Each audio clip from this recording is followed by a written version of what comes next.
Hello, Rit. Hi, I can hear you. Okay, good. So, very warm welcome to Barasat Government College, Ritu. Are you going to have your video on for a short while? That's nice. So nice to see you too. And on behalf of the Department of English, we would like to welcome you. I think Devjani would like to say a very, very short welcome little note for you. Sure. Devjani? Yes, I'm here. Good Yeah. morning, everyone. I welcome Dr. Rituparna Roy, Assistant Professor in English, Heritage College, Kolkata, on behalf of the Department of English, Barasat Government College. She's here to deliver a special talk on Train to Partition, reflections on a narrative shorthand and the limits of representing violence. So we are just looking forward for a very nice hour to spend with her, and we are waiting to listen to all that you have to say. A very warm welcome to you once again. Thank you. Thank you, That, Devjani. thank you so much, Devdani. And since it really won't hold if I have to introduce Ritu formally, so I am requesting Priyanka to do that. So Priyanka Sen, Assistant Professor, Department of English, Barashat Government College. I think she will give us a little note about Ritu and all her activities. Hello, everyone. Good morning. Welcome to this very interesting session. So I'd like to introduce our guest for today, Dr. Rituparna Roy. She's an academic and writer. She's also an assistant professor of English at the Heritage College, Kolkata. She's an alumni of Presidency University and Calcutta University. And she has taught at several institutions in Kolkata, Leiden, and The Hague. She's the author of the book titled South Asian Partition Fiction in English, From Kushwant Singh to Amitav Ghosh. And she is also co-editor of the ICAS volume titled Writing India Anew, Indian English Fiction, 2000 through 2010. She is also the initiator of the Kolkata Partition Museum project that aims to establish a partition museum in Kolkata. Dr. Roy also blogs at Authors Electric and her own website, royrituparna.com, where she writes features and reviews for online portals and magazines. Her maiden collection of shorts, Goriahat Junction, was published in 2020 by Kitab International Singapore. She is currently working on a memoir and a co-edited volume of essays on the Bengal partition. A very warm welcome to you, Dr. Roy. Thank you, Priyanka, for the very kind introduction. And Shati, you're quite right. It would have been very weird if I heard you introduce me formally. So it was good that you allowed Priyanka to do that. It is an absolute delight and a pleasure to be able to come and be with you.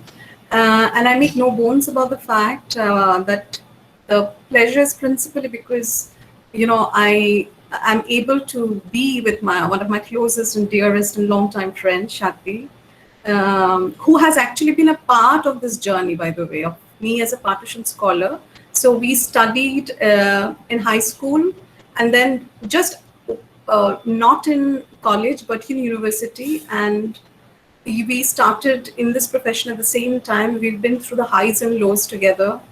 And the PhD experience, which is always very difficult, we've shared that. That has been one of the principal bonding factors with Shati, and many other personal elements too. But strictly on the career side, Shati has been a part of all the major landmarks in my journey as a scholar, especially.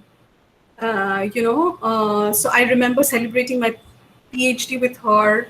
I remember she coming and for my book launch in Kolkata. I uh, I remember, of course, also the fiction book. She was the only kind of representative from both my family and friends, you could say, when it was launched at KLM. So for me, it is a kind of homecoming, because my long association in this field, I started out as a literary scholar of partition. I still am, but over the last 5 years, my energies have been invested elsewhere in the museum project that has just been mentioned, and she has been a part of this too. So it is really, especially with respect to my life as a scholar in partition studies, this is a homecoming for me, because I'm with a friend who's seen this journey, very long journey.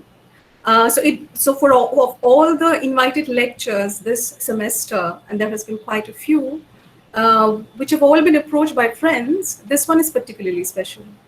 So thank you, Shati, for inviting me. And I have talked about Train to Pakistan just last Monday. And I'm not saying that because I've talked about the text, I'm not going to talk about it today. But my focus last week, it was entirely about the text, a very close reading of the text.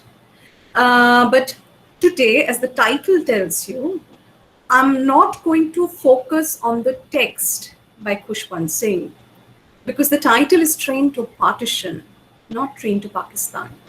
And very soon you will understand why. Why is it that I have said that it is reflections on a narrative shorthand and the limits of representing violence? This is really not a talk. This is really not a lecture. It is more like,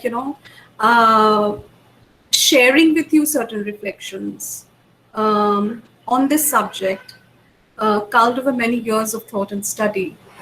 And obviously, every time, I'm actually coming back to the text after a very long time. So the book was published way back. I got my degree in 2008. I finished it in 2007, got my degree in 2008.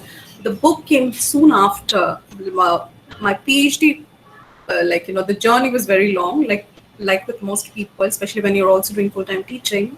But between the book came out in record time. It was a very short window within which the book was published. But that is 11 years old now, and I'm sure it's dated to some extent. But still, and after that, I have been preoccupied with other things. I've really not taught partition literature, and so when I went back to the book in order to prepare for these lectures, every time you encounter a text, it yields new beauties. And so, in fact, my reflections are also a product of my most recent deliberations on the subject. I would first like to start the screen share. I hope it works. There it is. It will take a little while, I think, in coming.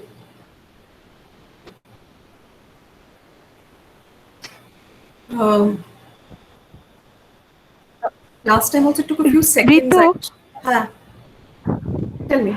What? I think maybe you need to switch off your video when you're doing the screen share, because at times the internet connection is not very stable. So okay, absolutely. I'll be very happy to be off the completely. Yeah. Uh,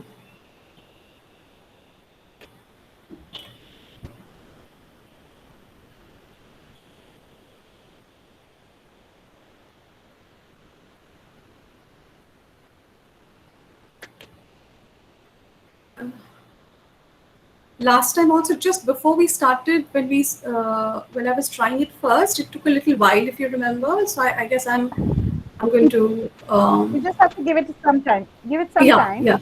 So meanwhile, as it tries to open up, can I ask? I'm hoping that most of you have read Train to Pakistan. Have you started with the course already, or have you read a few texts, or is this your introduction to it? So No, Shakti, the Sem have you 6 are started here. teaching? Yeah, Sem 6 are here. So Okay, maybe okay. the Sem 6 could respond to that, please. There are very many of you. So So uh, are there students here who have actually read the book, or you're just still waiting to read it? And uh, I think many of them have read the book. Lata, okay, you started the text. Very good. Yes, yes, ma'am, we they are have saying read yes. it. Okay, okay, okay. Good, good.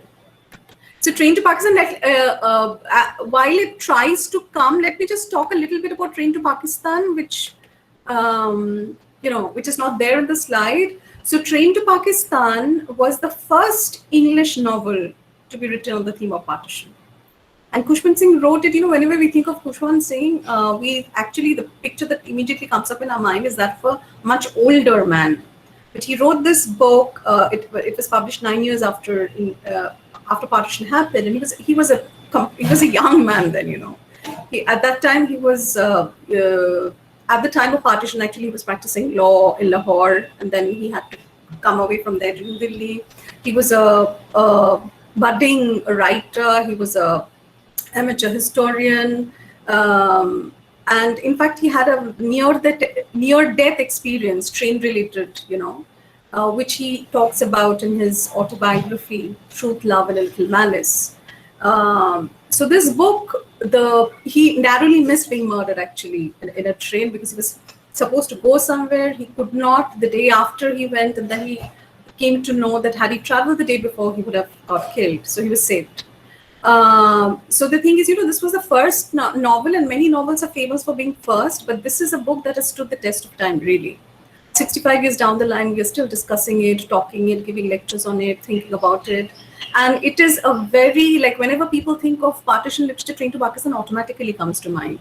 And Kushman Singh is also, of course, one of the most well-known, well-loved writers in English in India.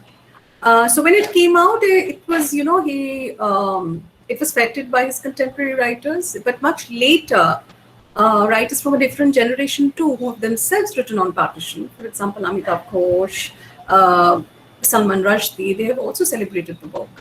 And as to literary critics and historians, I mean, everybody from K.R. Srinivasa Iyengar, whom nobody reads now, and Meenakshi Mukherjee to William Walsh and Paul Bryans, all of them had thought it necessary to devote time and space to this novel. Um, I'll just try again and see what happens. Ritu, we are losing you. We are losing your voice. You're losing my voice? Yeah, it Now is is it kind of. okay? Yeah, that is fine. Yeah, okay. I'll just try once more, and then Shakti, I think you should do it because I don't know what has happened. It's just not coming. I kept it open. Never mind. Just else I Okay. will be doing it. Yeah. Yeah, yeah, yeah. So I think we should start the slide now. Share. You want me to share? Yes, yes, please do share. Yeah. Okay. And shall I keep my video switched off? Will that help?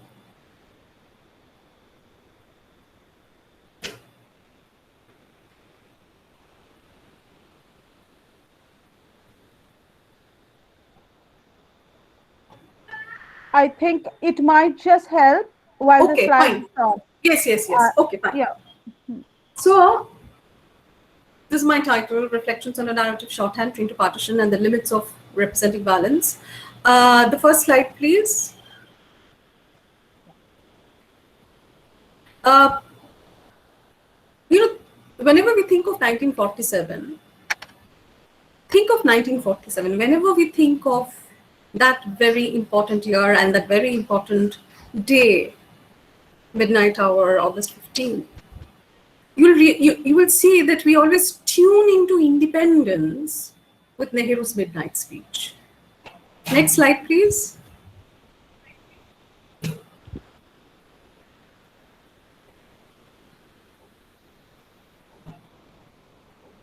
But we unfailingly take the train to partition. I'll come back to it in a minute. Please revert back to the first slide, to Nehru's photo. Yeah. So if you remember, so you are our next generation. And you are the generation who were born with the internet, born with Google. Most of your actually school life, you are used to the smartphone. Okay, so yours is a radically different world of information and learning from ours. But one thing is common between us is that when we were small, or when we were growing up, the moment we said independence, 1947, there are certain photographs which would come up in our minds. Because why in our minds? Because we were used to seeing them every year in newspapers and magazines, in news channels, on TV shows. And all of it had to do with Nehru, the first Prime Minister of India. Nehru hoisting the flag with Mountbatten and Edwina Mountbatten beside him. Nehru being, taking his oath. Once again, Mountbatten and Nehru delivering this very famous speech in the Constituent Assembly. Tryst with destiny. When we were young, we knew the entire speech by heart. And most Indians are familiar with at least the first two lines. Long years ago, we made the tryst with destiny, and now the time comes when we shall redeem our pledge, not wholly or in full measure, but very substantially. At the stroke of the midnight hour, when the world sleeps, India will awake to life and freedom. The time comes, but rarely in history, when we step out from the old to the new, etc., etc. I don't remember the speech now, but at one point I did it end to end. It was a given, when we were growing up, just as it was a given that we could know the preamble by heart. So whenever we talk of independence, we remember the long struggle, anti-colonial struggle against the British. Much later in life, I realized, I used to love history. History was my first love. Until it was hijacked by literature. But history has remained my love. And in school, we were used to mugging up entire portions and regurgitating them on paper while taking exams. And much later in life, I realized that what we studied in history, Indian history, the anti-colonial movement, it was primarily a celebratory account of INC, the Indian National Congress, and in that, the Gandhian movement. So two leaders are particularly, with special focus on two leaders, Gandhi and Nehru. And when it comes to independence, since he had kind of ushered in freedom for India. He was the man. He was the face. He was the face of freedom. So independence was and continues to be Nehru. Independence continues to be a leader ushering in freedom. Partition is the people, free, new citizens of a new nation, but destitute. Partition has always been about the people.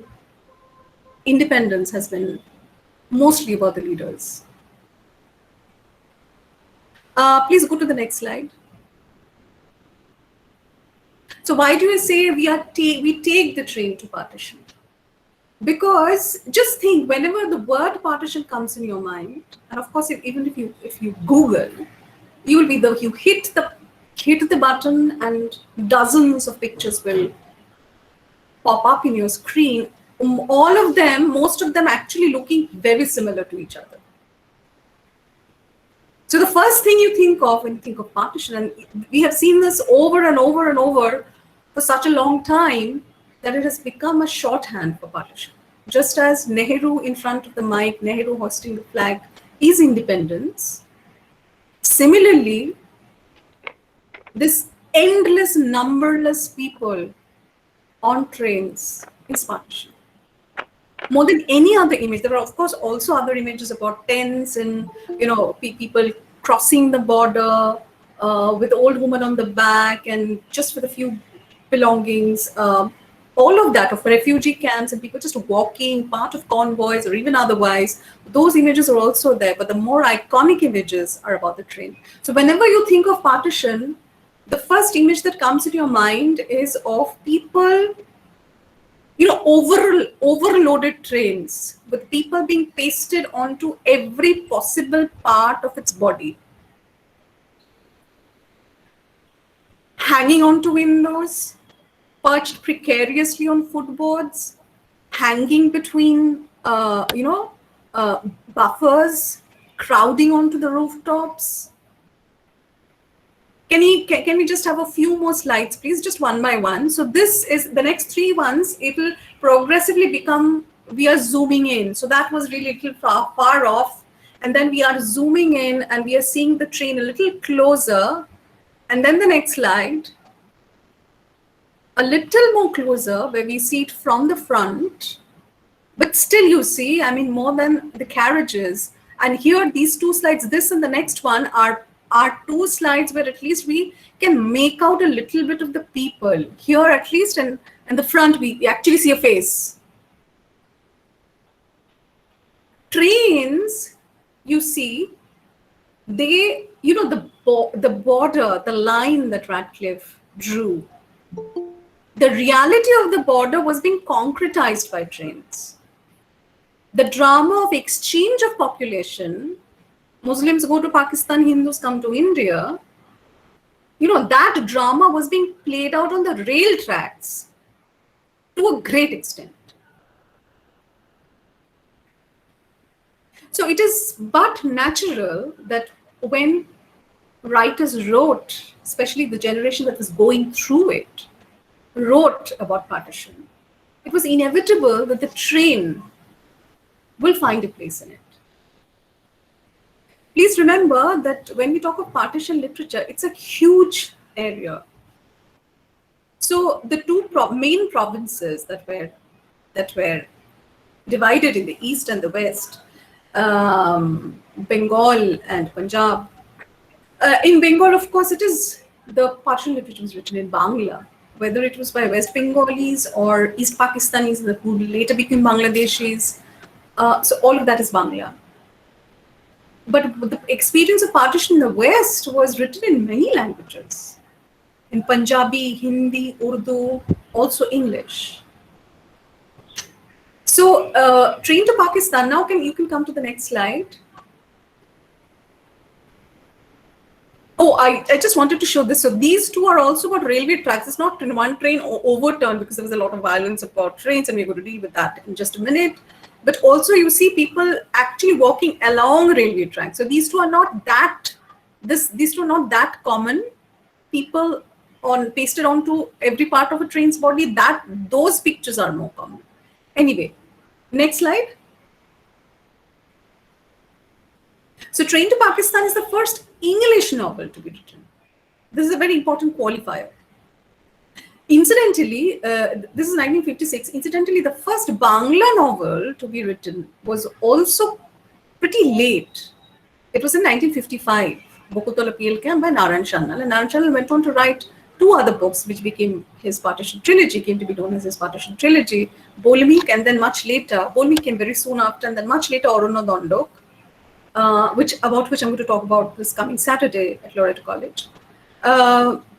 But Hindi and Urdu writers, think of Manto, they were writing even as it happened. So a lot of it was focused on violence. You see, there was no way of running away from it. There was no way that one could avoid the violence. The difference being that a lot of the writers, whether they were conscious of it or not, they were biased in the representation of violence. Manto was one great exception, where he wrote about the violence with a singular detachment And his entire focus was really the madness of the times, the insanity of the times. It was not about the communities who were killing each other, but it was really the insanity that was gripping both of them. And I never tire of saying this. I've said this in every single lecture so far, and I'm sure I'm going to say this in the next one as well, or whenever I teach or talk about partition literature, is that if you have to know the madness of the times, the sheer insanity of the times, especially in the Punjab, because the violence happened there in a way. Bengal didn't face that kind of violence at the time of partition, 1947. So what was happening, especially in the Punjab, which of course was genocide. If you are to understand that, you should read a very slim volume of sketches called Sia Hashye, Black Margin by Manto. I don't think anybody has done it better than him in that book, particularly. So as I was saying, that dealing with violence and dealing with trains were both inevitabilities if you were a writer at that time and wanted to write about that experience. As I just said, Singh himself knew of train-related killings. He was spared it by stroke of luck.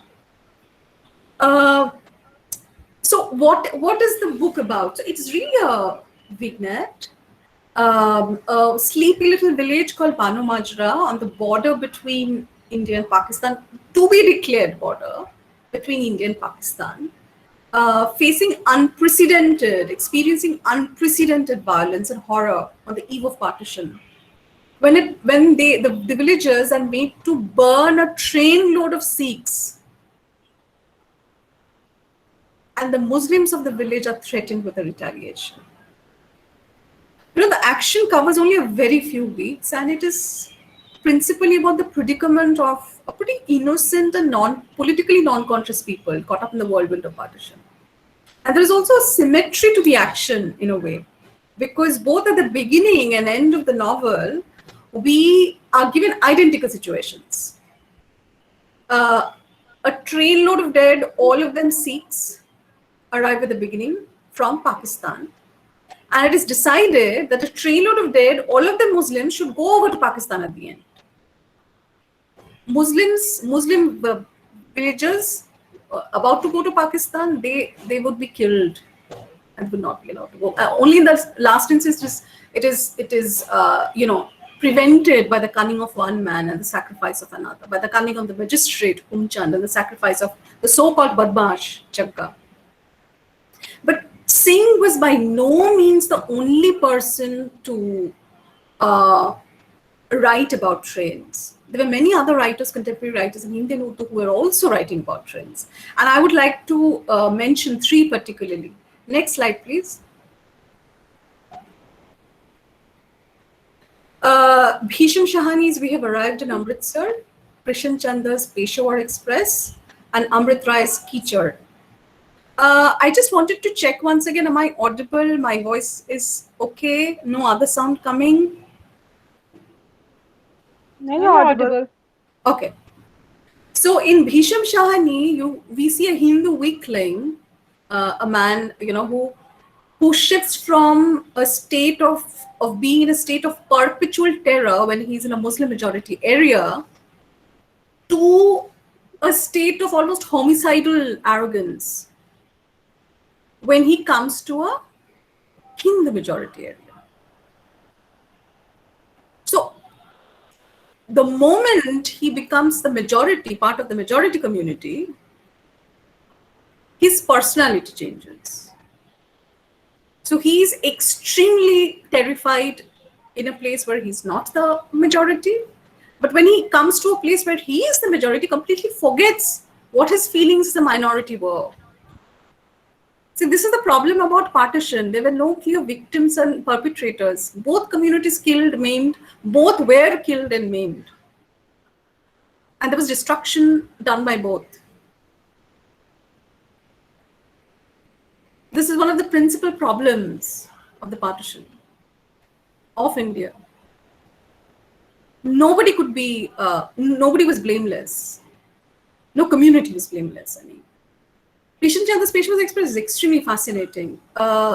Here, the Peshawar Express, the train is assigned the role of the narrator.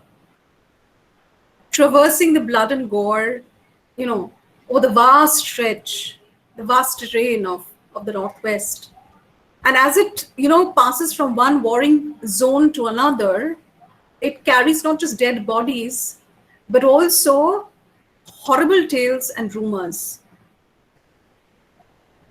And, it acquires, in a way, the status of a reporter, reporting on the violence in the Northwest. Very, very interesting. In Amit Rai's Keecher, we see some people in a compartment. So they are Hindus, very well-heeled members of society, very ensconced in their middle-class comforts. And whatever they speak of, they speak with tremendous detachment, whether it's the Hindu-Muslim question or about food, hiking food prices in a restaurant. And for them, the violence that has erupted in East Punjab is reduced to just statistics. And they're in fact extremely proud of the fact that partition has brought to the fore the militancy of the Hindus. And they are very proud about the fact that Hindus are no more the punching bags of, according to them, and I quote, eternally aggressive, this is how they phrase, eternally aggressive Muslims. And the worst part is that, when they talk of violence against women, rape, abduction, all kinds of violence, there is an element of vicariousness when they talk about it. A element of vicariousness underlying those stories and underlying the narration. So it's just like pornography written on a large scale, on an epic scale, which is very, very disturbing. So all these stories, all disturbing in their own ways, but written, with such different perspectives, each of which the train plays a different role. Train to Pakistan, next slide. Just excuse me for a few seconds.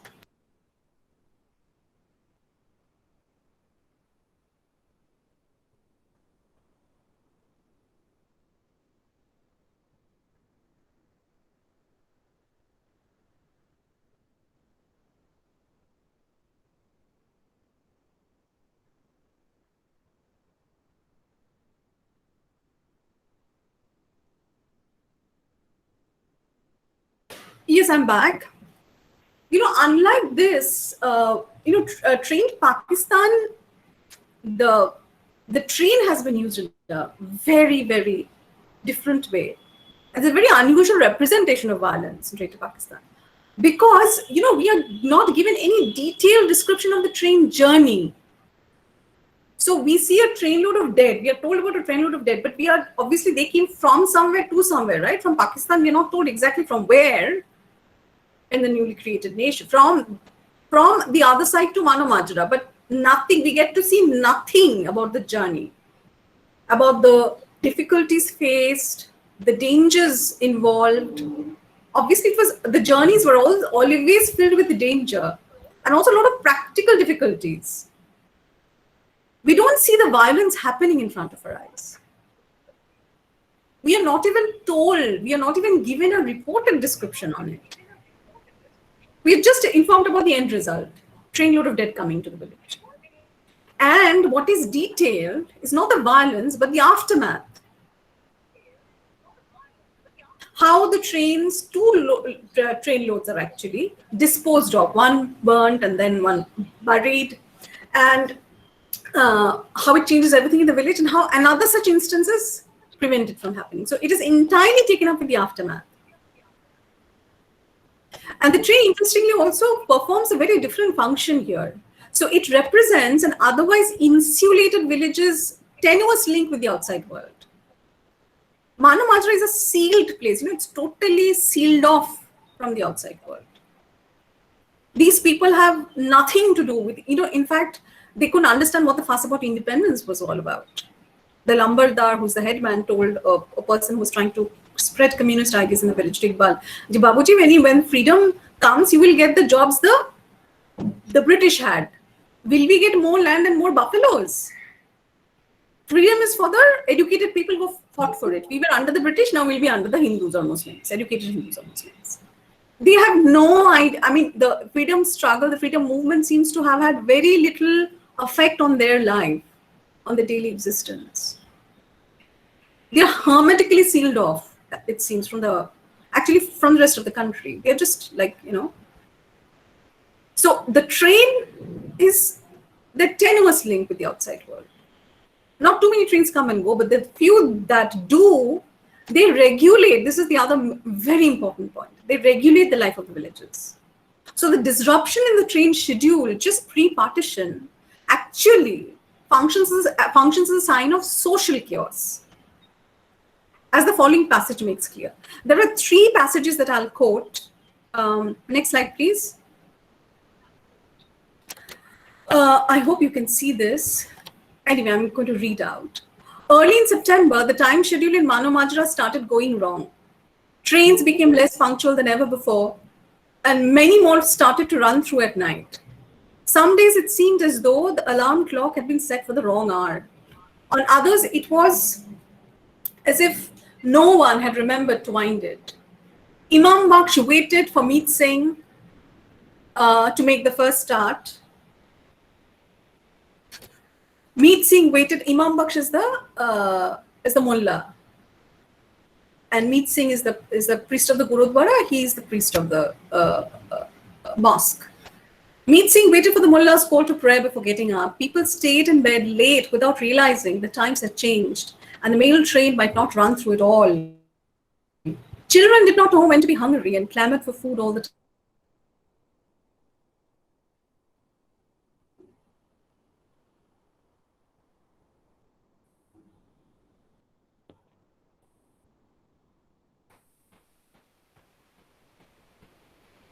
So there was no lullaby to lull them to sleep.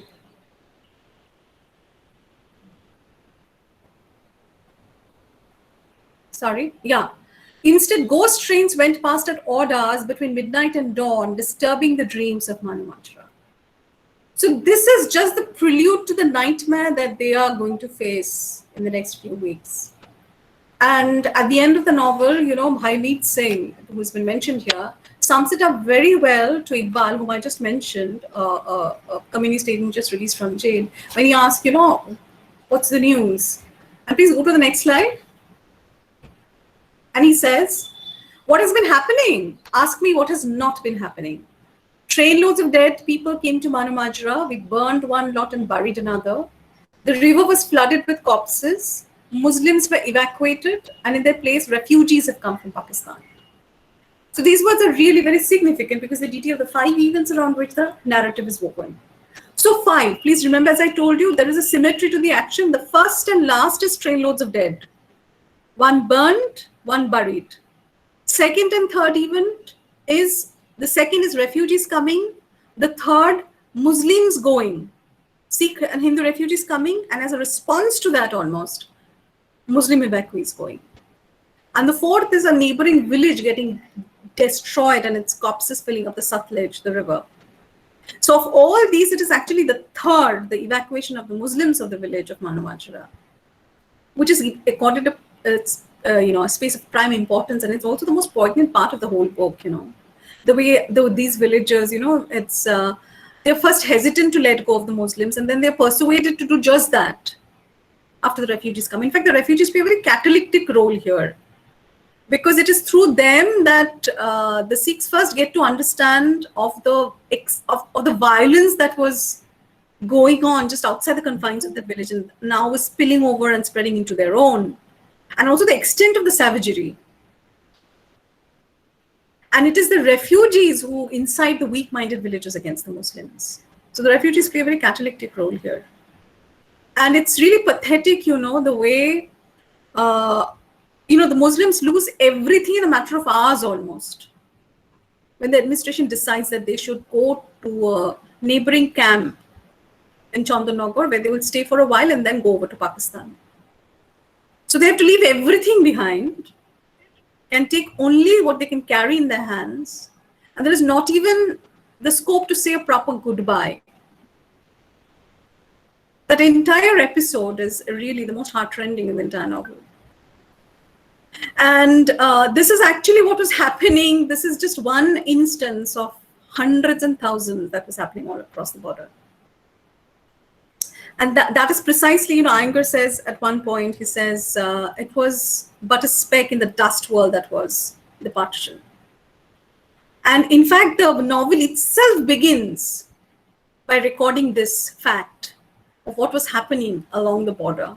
It's one of the most impressive beginnings that a novel can have, that I have read. Next slide, please. Hundreds of thousands of Hindus and Sikhs who had lived for centuries on the northwest frontier abandoned their homes and fled toward the protection of the predominantly Sikh and Hindu communities in the east. They traveled on foot, in bullock carts, crammed into lorries, clinging to the sides and roofs of trains. Along the way, at fords, at crossroads, at railroad stations, they collided with panicky swarms of Muslims fleeing to safety in the west. The riots had become a rout. By the summer of 1947, when the creation of the new state of Pakistan was formally announced, 10 million people, Muslims and Hindus and Sikhs, were in flight. By the time the monsoon broke, almost 1 million of them were dead. And all of northern India was in arms, in terror, or in hiding. So you see that there are two groups of people equally terrified, but moving in different directions. Now, as to if you know, the evacuation of the Muslims is the most poignant part of the book, then the trainloads of dead that come at the beginning and end of the novel lend an atmosphere of eerie suspense to it. And a lot happens between it, you know. Between these two events, we see the tremendous change in the nature of the Manamachans, the way they respond to it. Mind you, for weeks, for a couple of weeks, all they had been dealing was with the dead and the dying. And we also mark in the novel how the tone of the narrator changes while narrating this events. So at the beginning, when the first trainload of dead comes, the story is full of sympathetic engagement with the villagers, because he records how they are absolutely stunned beyond their wits. Their life is disrupted, disjointed, broken. And then he says something which, this is one line I have remembered all these 20 years. The best line of this book, and in a way, for me, it sums up the horror of the times in a way nothing else could. And he says, the day that they burn that trainload, he says, for the first time in the history of Manu Majra, Imam Baksh's sonorous voice did not rise to the heavens to proclaim the glory of God. Even the simple little man was unable to pray that day. Because what kind of a God would allow this to happen? So he really shows their shock, their disbelief, even after having done, what they are made to do. But while dealing with the next trainload of dead, which is towards the end of the novel, which is the last thing that they have to face in just a couple of weeks, the thing completely changes. Both how they react and respond to the event, and also how the narrator narrates it. So this is just after the neighboring village has got destroyed. And actually the neighboring village getting destroyed actually gets the minimum amount of space in the novel. Not much is said about it. And in fact, the next quotation next and last quotation from the book that I'm going to talk about is also about, it mentions that about the village being destroyed, and is actually related to it. So next slide, please. When they came back to the village, I've given this in parenthesis, that is the people who had gone to inspect the river to see what was floating on it. Nobody was about to hear what they had to say. They were all on the rooftops looking at the station. After 2 days, a train had drawn up at Manu Majra in the daytime. Since the engine faced eastward, it must have come from Pakistan. This time too, the place was full of soldiers and policemen, and the station had been cordoned off. The news of the corpses on the river was shouted from the housetops. People told each other about the mutilation of women and children. Nobody wanted to know who the dead people were, nor wanted to go to the river to find out. There was a new interest at the station, the promise of worse horrors than the last one. So see, from the feeling of, oh my God, this can't happen to a village, to the thrill of more violence, with promise of worse horrors than the last one.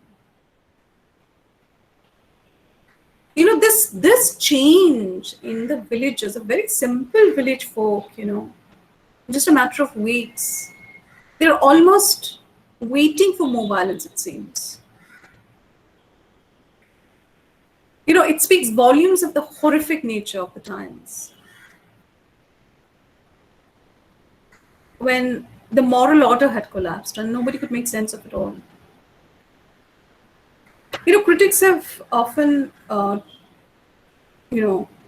criticized the novel for strictly novelistic qualities, for the lack of strictly novelistic qualities. I'm not going into that today, nor about the fact that some have really questioned why the novel is so popular, because it's a mediocre novel. Why is it that a novel like this has, been so popular? And I think that my answer to that is it offers a redeeming vision.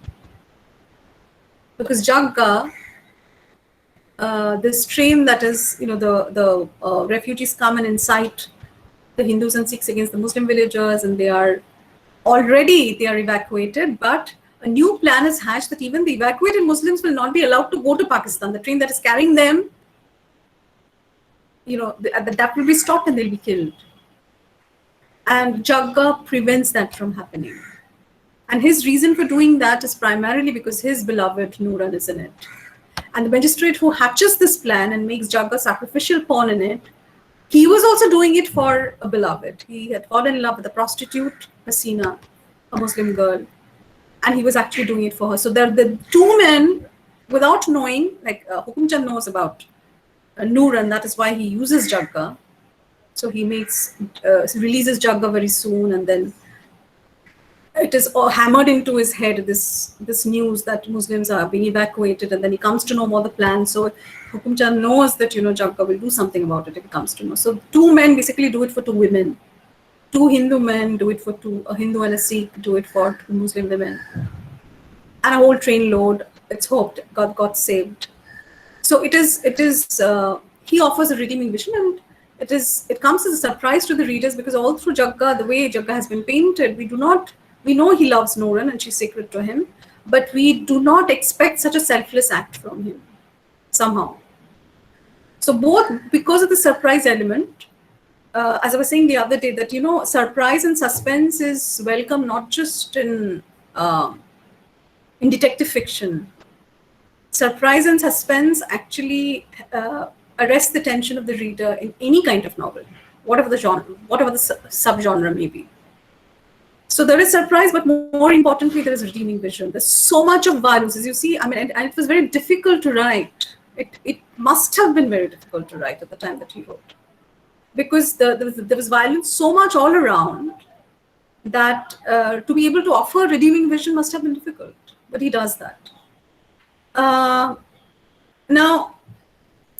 coming back to trains, so this is not really about the story of Train to Pakistan, but the way the trope of the train has been used. And, while I was doing my PhD, since I did a theme-based study and not an author-based one, I had chosen, so mine was, the book is called South Asian Partition Fiction in English, from Khushwant Singh to Amitav Ghosh. What I was trying to do is study explore the evolution of the trope of partition over a period of time, over a period of 3.5 decades. And I saw certain changes that were happening. And in terms of the way the trains were used, there were two other books where I have seen the train has been very important. One has been very important, another, I just want to, through the example of these two books, which are part of my thesis as well, happen to be part of my thesis as well, I want to tell you how the difference in the way the train has been used. So I've given you examples from 3 short stories. I told you about how the train has been used in Train to Pakistan.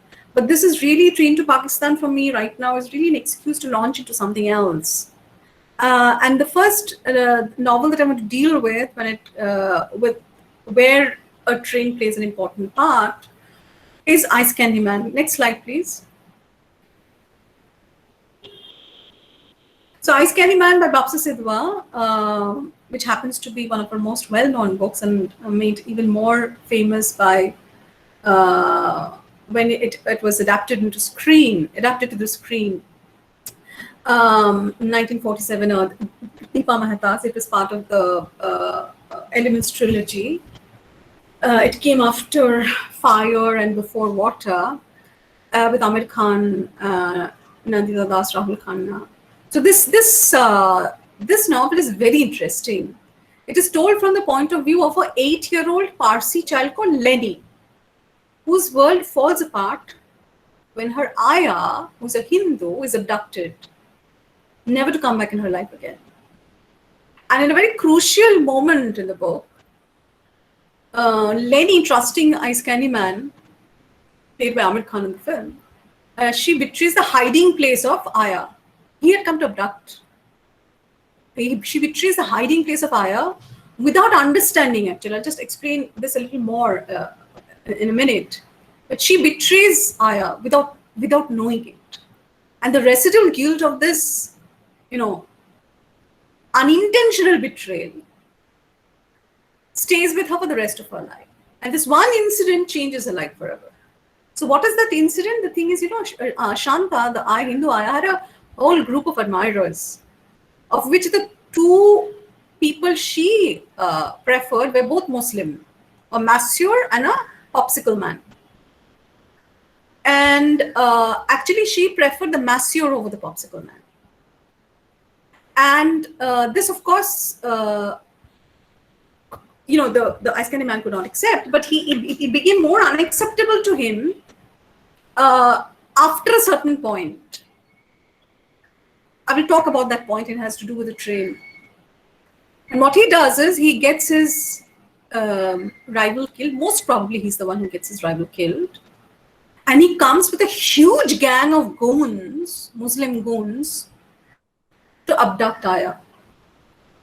And just when they come to abduct her, the Lenny's mother and all the servants, they are a very prosperous Parsi household. They have a lot of servants of all from all religions, actually. They say that Aya has gone back to her family in Amritsar, and then this man comes and asks Lenny, you tell me, she's safe with me, I love her. And Lenny had a problem. She never could lie. So she tells the hiding place. And then immediately, the Ice Candy Man changes his expression and asks his buddies to go in and abduct her. So it's a very powerful scene. It's a final scene of the film. And I think Amir Khan was like superlative here. So this is how he betrays her trust. And he's a very dangerous man because, he's actually a very happy-go-lucky man in general, but nobody can understand what is really going on in his mind. And what is the incident that changes him? The incident where after which he transforms from a more or less happy-go-lucky man who entertains others and is full of jokes. And as a protein character, he keeps changing his personality, play acts. From that happy-go-lucky man, he becomes an avowed communalist, pledged to revenge and violence.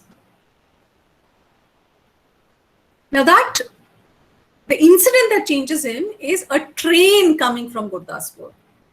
So Gurdaspur was one of those places, when the Radcliffe line was actually announced 2 days after partition. And a lot of places were not very sure whether they were going to Pakistan or India. Like both sides wanted it. Gurdaspur was one such place. And there was a lot of violence there. And in the novel, at one point, so this happens in Lahore. The whole story is in Lahore, just a few months before partition to after partition. So Ice Candy Man is waiting for his cousins to arrive from Gurdaspur, waiting for 2 days at the train station, and then the train comes. Shati, is it possible? I've given a link, YouTube link. Is it possible to show that a 4 or 5 minute clip? Possible to screen share? I'll just check. Yeah. So just want to show you what happens, and that makes him mad. And after that, he just, goes into Hindu households. I mean, Hindu people, he's known all his life. And he causes havoc. Some he maims, some he kills, some he just goes and plunders. He's just lost it. And then also he, in a very strange way, he takes revenge on his own beloved. So violence can do all kinds of things to people.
No, Ritu, could you tell me the time Yes, at which I 55, should be showing it? 55, 55, 55 minutes.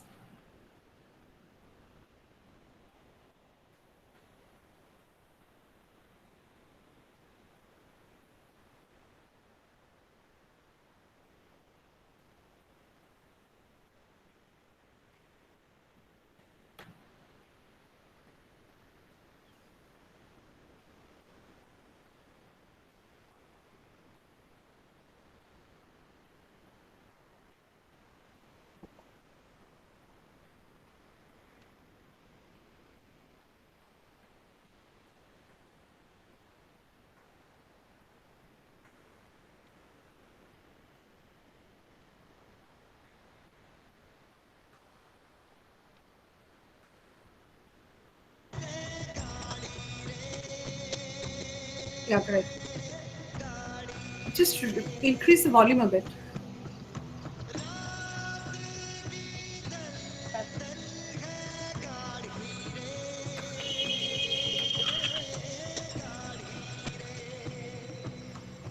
It's about 5 minutes.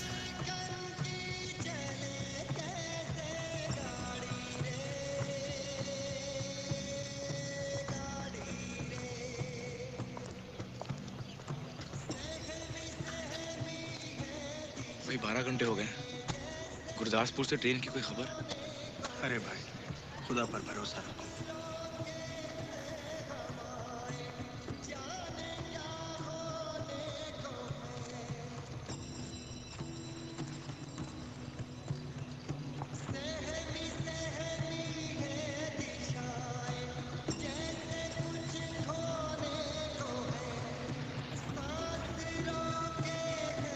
Ma'am, can you do it full screen? No, I cannot because you know what? I will not be able to show it then. Don't talk now. Don't. This is the most important part. Just next 1 minute, especially.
Gurdaspur से आज भी लूटमार, आगजनी और हिंसा की छुटपुट घटनाओं के समाचार मिले हैं।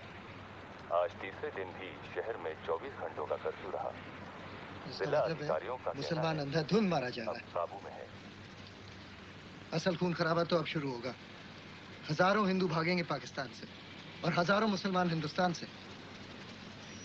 कलयुग आ गया है। शेर सिंह, अगर हालात बहुत ही खराब हो जाए तो तुम अमृतसर जा सकते हो। मैं कितने नहीं जाना, लेकिन मेरा काले। जिसको जाना होगा वो जाएगा।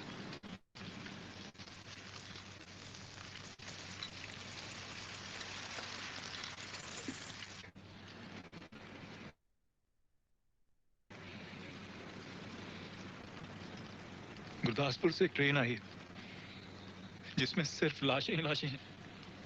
सब मुसलमान ज़िबा किए पड़े हैं और 4 बोरियां औरतों की छातियों से भरी हुई हैं। अपने दिलनवाज की बहनें थी उस ट्रेन में।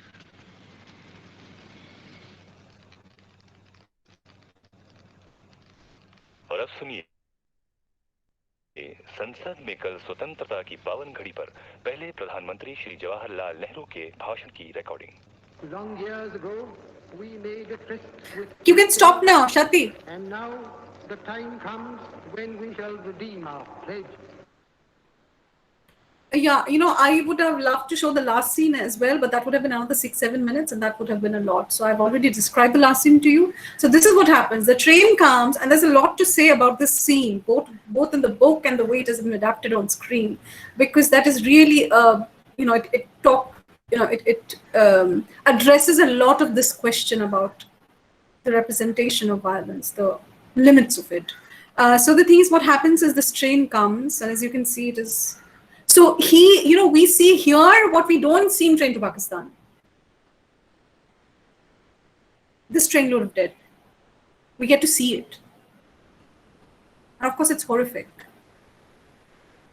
And what makes him mad is not just that he has seen these dead bodies, but also there were 4 sacks full of not bodies, just women's breasts, just mutilated breasts, just that part of the body.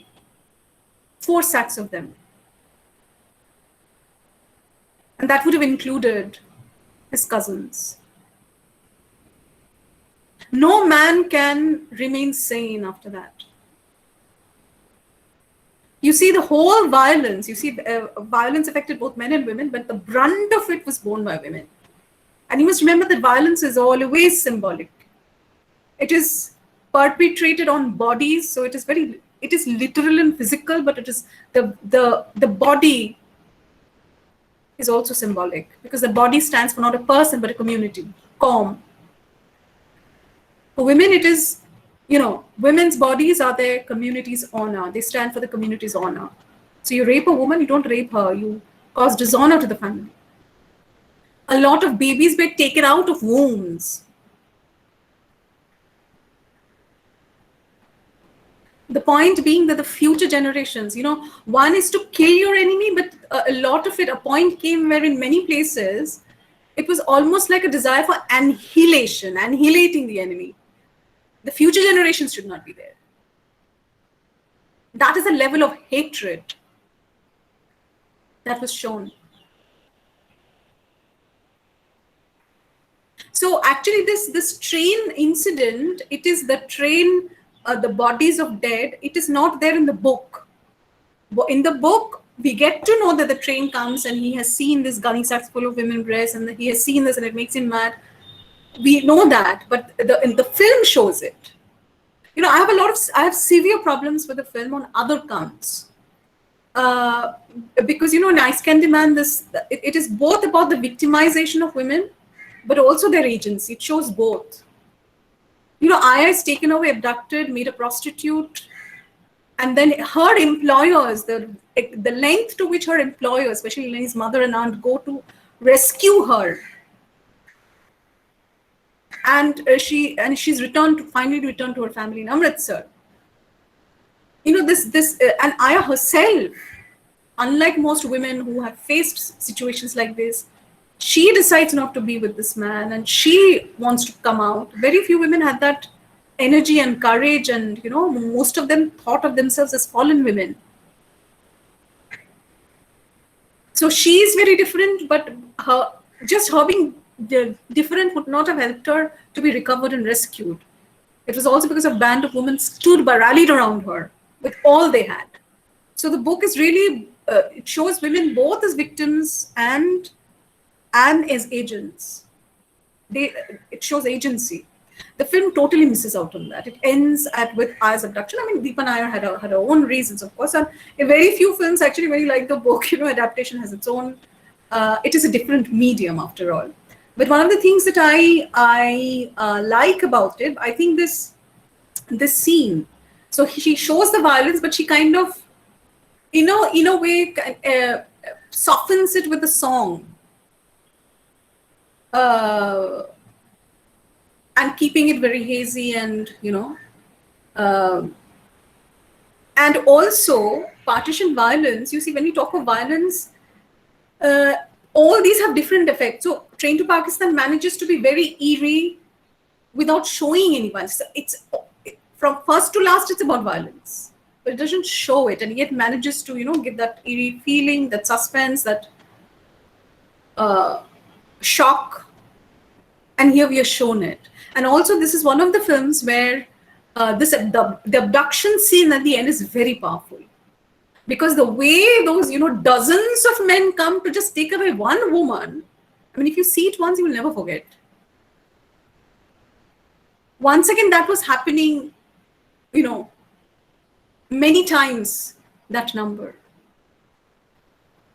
And I wanted to show you a clip from Gandhi, that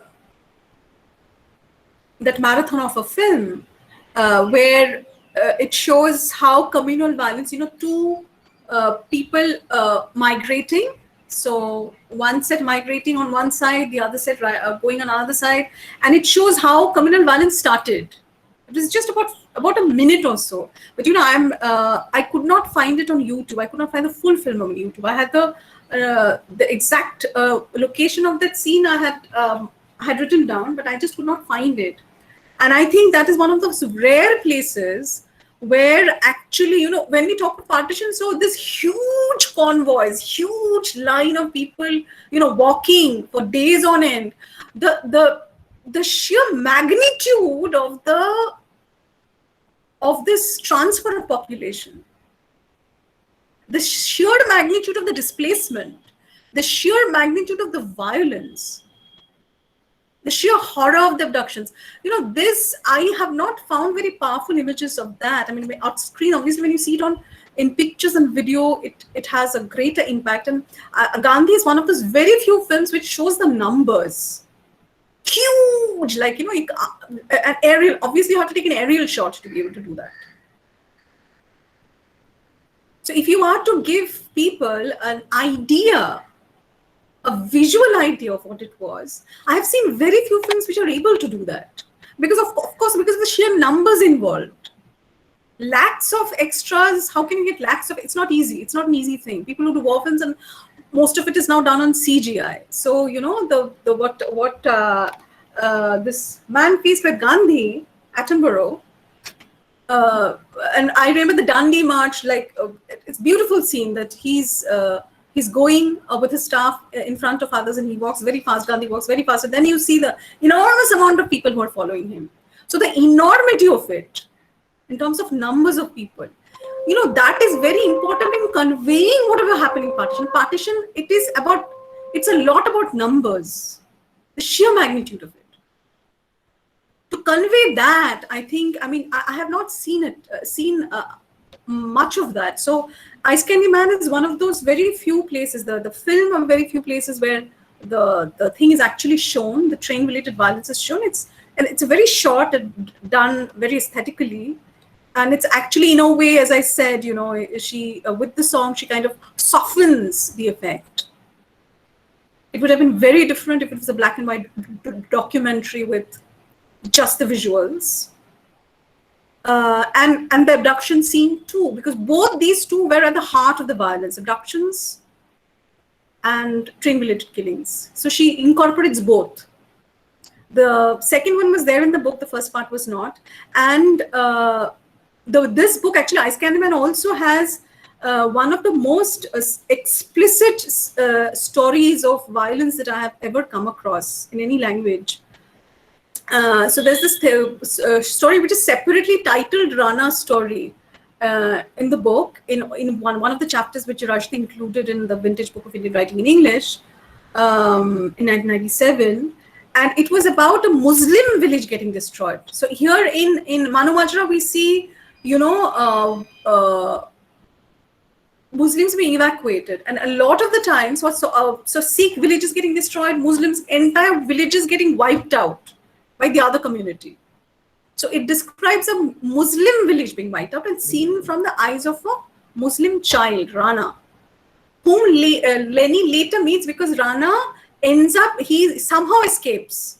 And he ends up in a house in Lahore, which was keeping temporarily women who had been abducted and had been recovered.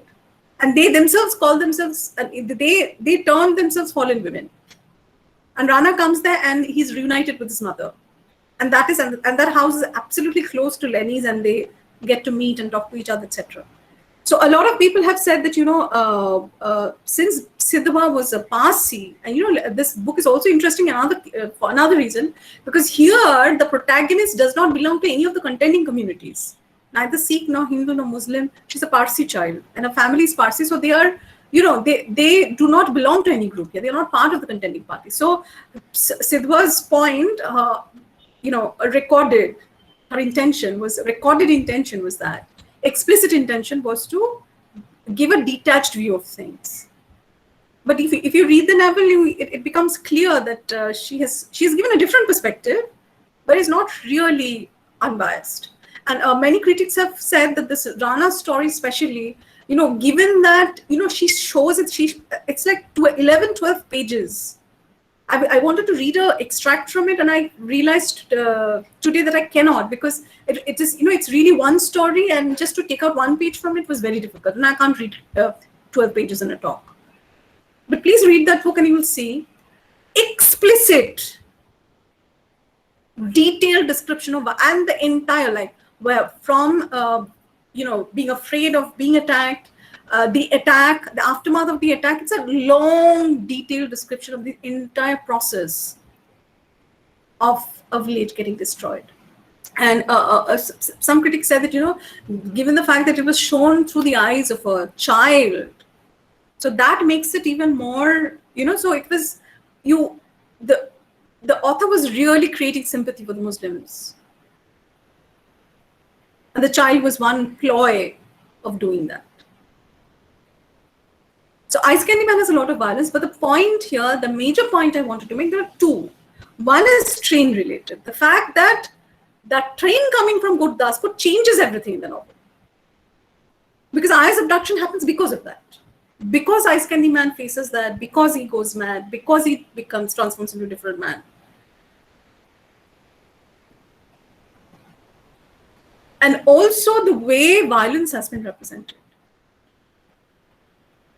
both in the book and the film. Next slide, please.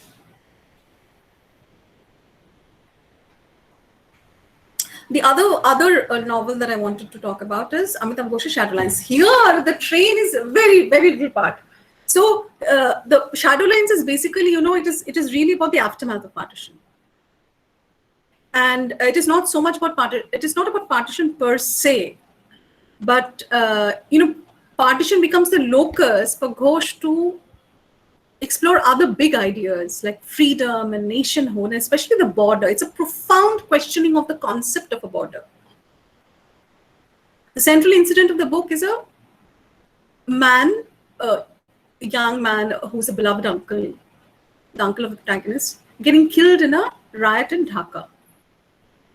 This is a loss that his nephew never lives down. None does, not his family, his mother or aunt, brother. But it affects his nephew the most, because for the nephew, the unnamed narrator, the narrator protagonist, Tridip was his entire world. So there is this void, and he's not there. He's not there when it happens. He's in Calcutta. So that it's a void. His death leaves a void, and it's rendered even more intense by the fact that the circumstances surrounding the death are shrouded in mystery for him. And the mystery, it's a kind of murder mystery, actually, seen in one way. And that mystery is solved in bits and pieces over a period of 17 years. It's a harrowing search, getting to know how Tridip died. But even more important was the question why he died. So even while he was coming very close to the answer of how he died, he has an epiphany through a certain incident. When he's in college, he has an argument with a friend, and then he scans papers. And following the scanning of papers about the riots that killed Tridip, which he remembers and his friend does not, he tries to understand the meaning of distance. And Tridip's old copy of Bartholomew's Atlas actually gives him an epiphany. And he gets to realize certain political realities of the Indian subcontinent, following the scanning of newspaper reports and his and the Atlas. And he realizes that so the why, he comes to understand why it happened. And that why also had two aspects to it. Why did that incident take place at all? And why did Tridip throw himself in the midst of a bloodthirsty mob? Anyway, the how and the why, these are the two things that take up the novel, the how and why of Tridip's death. Now, one of the things he discovers much later is, following the scanning of newspaper reports, is that actually when Tridip was killed in Dhaka, almost around the same time, he had a very disturbing experience of a communal nature in Kolkata. Riots in Dhaka,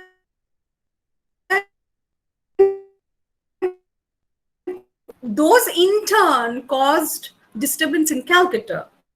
So it was an endless circle of violence, vicious circle of violence. And the story in Calcutta was a rumor. So the violence in Dhaka and Khulna gave way, it was a kind of domino effect, led to violence in Kolkata. And what was the reason for that? That he says, the narrator says, that old rumor, the harbinger of every riot in India, the trains were coming packed with corpses. So trains from Dhaka were coming packed to corpses to Calcutta. It was a rumor. But it still has the power to affect people psychologically. It has still that potential. And on the basis of that, the Tala tank is poisoned. This too is a rumor. And when the Tala tank is poisoned, or so people get to hear, they stop drinking water throughout the day. And he was going to school, this narrative was going to school, and all the school children actually threw out water from their water bottles. And he disowned his Muslim friend that day. And his bus was attacked. So a lot of things happened to him. So here the only thing is that, while trying to understand Tridip's murder, years later, he remembers an incident which was triggered off by a rumor about trains coming packed with corpses. Next slide. So you see the use of trains over time. So Khushband Singh is writing immediately after partition, or a few years after partition, about partition in 1947. So his book came out in 56, so it must be written a little before that, early 50s, early to mid 50s. He's writing in early to mid 50s about 1947. Bapsi Sidhwa is writing in, the Bapsi Sidhwa's book came out in 89, Amitav Ghosh's book came out in 88. Bapsi Sidhwa must have written in late 80s. Bapsi Sidhwa is writing in late 80s about 1947. And Ghosh is writing in late 80s about mid 60s, almost mid 60s.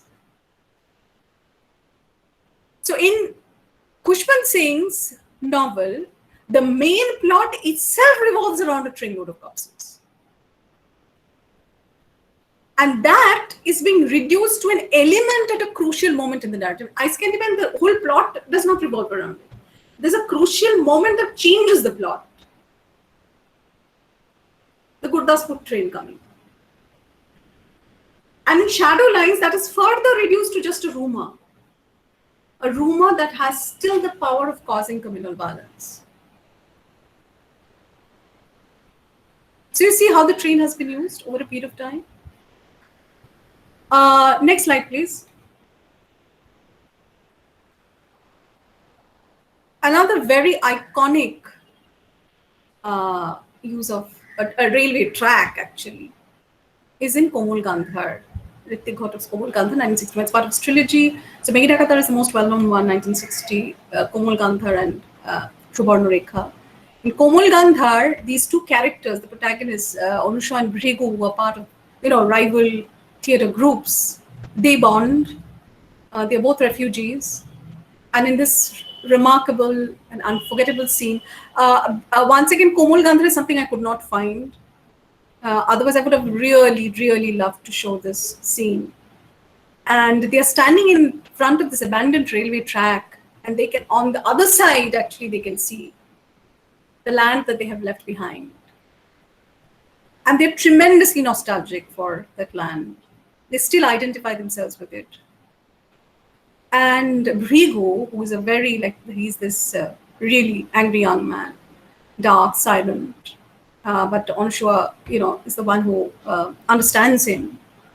And they bond, and he really opens up with her in her company. And he says one thing, they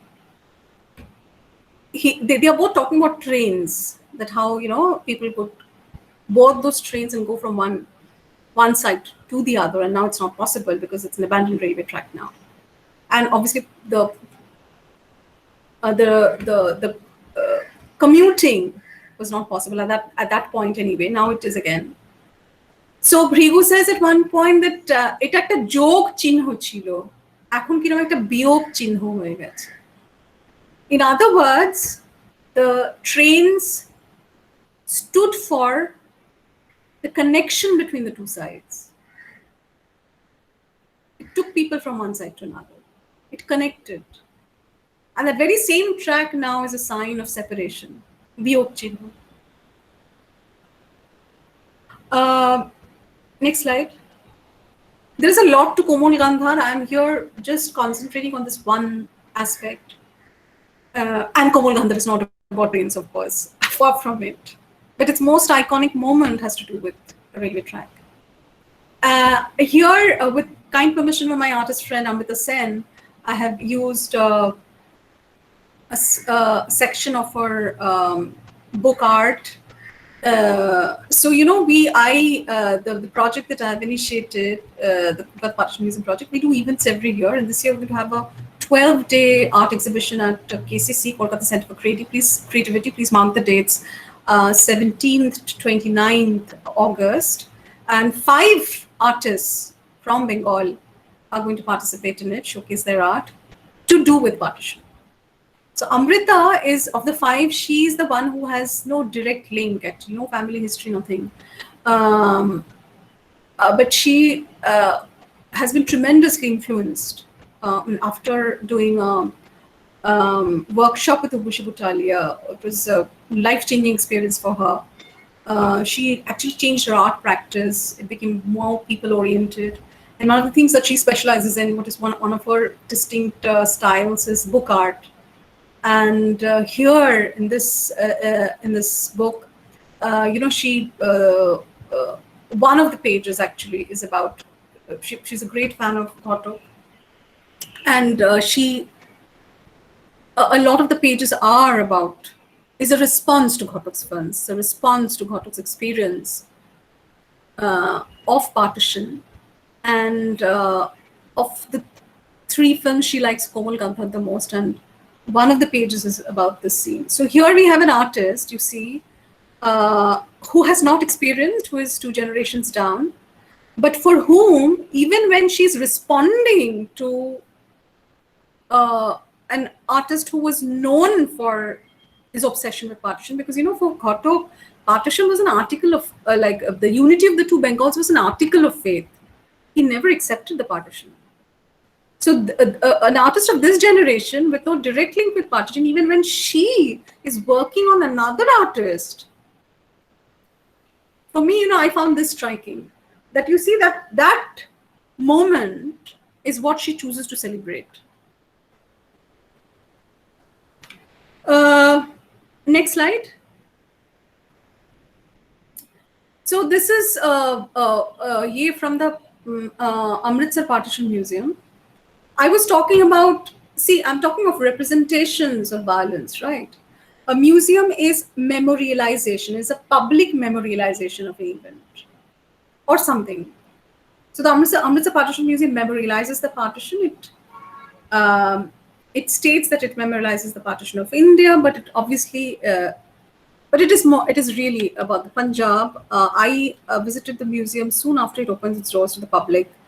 A couple of months after it opened its doors in December 2017. It's already 3.5 years. I'm sure they have added a lot more to their collections. I was very impressed with what they had done even then in a very short time. My only issue was that there was no Bengal. Probably in these 3 years they have added material.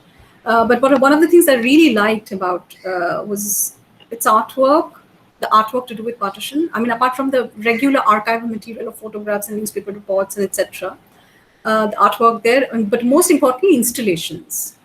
So there were installations, and these are some of the installations that struck me: British jails, where how political prisoners been incarcerated and the inhuman conditions they lived in. Then Direct Action Day, the Great Calcutta Killing. There was a morgue, an installation of a morgue in Calcutta. Then a train station, and this was very interesting. So there was a huge space in which there was a train on a huge train on an LCD screen actually, and in front of the train there were certain objects like a hold all, a huge trunk, and there was a eerie sound of a train whistle coming, constantly. Destroyed homes, both village homes and pakka houses. This was really the Punjab countryside in the wake of partition in March 1947. But the one that I really, really liked was Thoa Khalsa. Can we just, so we are continuing with that story of violence and the representation of violence, because even in places that publicly memorialize, part of the process of memorialization is representing partition, representing violence. And how do you do that? And installations, actually, I realize now that installations, sculpture, more things are in the abstract. I mean, they are great ways of doing it, Please go to the next slide. So this is a lot of text. I'll just say it in short to you. So Thoa Khalsa, this story is well known, and among many historians, the one who is one of the historians who's written in detail about is Gyanendra Pandey in Remembering Partition, Violence, Nationalism, and History in India. So Thoa Khalsa was a village in the district of Rawalpindi, and it experienced, in March, Punjab faced a lot of violence, and Rawalpindi especially. So the week between 6th and 13th, particularly. So there, what happened was one evening there was this attack by Muslims, which the Sikhs were able. This was a predominantly Sikh village. The Sikhs were able to stave off that attack, the first attack. But the next day they came huge amount, like thousands came, and when it became imminent to the Sikhs that they won't be able to match this, it was decided that the women will drown themselves in the well. And 90 of them drowned. Many with children, till there was no water to drown themselves in. And some tried repeatedly without success. So this is an incident that has been recorded. One among many, actually, such, for sure. But this incident has been recorded and has come down to us. And the installation is very simple. If you can go back to the previous slide. Here, actually, you don't get the full thing, what I have seen. This was, I think, this Kishwar Desai was the initiator of that museum, but it doesn't show a part of the thing that I'm about to describe. So what I liked about the installation is the minimalist quality of it. So it's just it shows a well with a rope, right? And on a plaque on the wall of the well, in very simple language, the story is told. And actually, another thing that I like the most is not here, probably because it happened. The photo was taken in the early stages. There was a huge white cloth from floor to ceiling, a white dupatta, if you will, with facts and figures about abductions and recoveries of women from both sides of the border. And it is in that part of a gallery, Gallery 7, if I remember right. Now probably it has changed. So that part of the gallery was totally taken up with recoveries and with the story of recovery and rehabilitation of abducted women. So, you know, this installation is made part of a larger story of violence against women. Talking of this, the other thing about violence against women is that, you know, women, when I say they face the brunt of it, it is also because, as I said, it was really the honor of the community was tied up with their bodies. So if you are raped, you are really, you know, defiled. So women were facing violence either way. They were either being raped or killed or maimed by the enemy, and that they might be raped and killed and maimed by the enemy. Out of fear of that, their own fathers and brothers and husbands were killing them, or they were drowning themselves. So death seemed inevitable to protect their honor.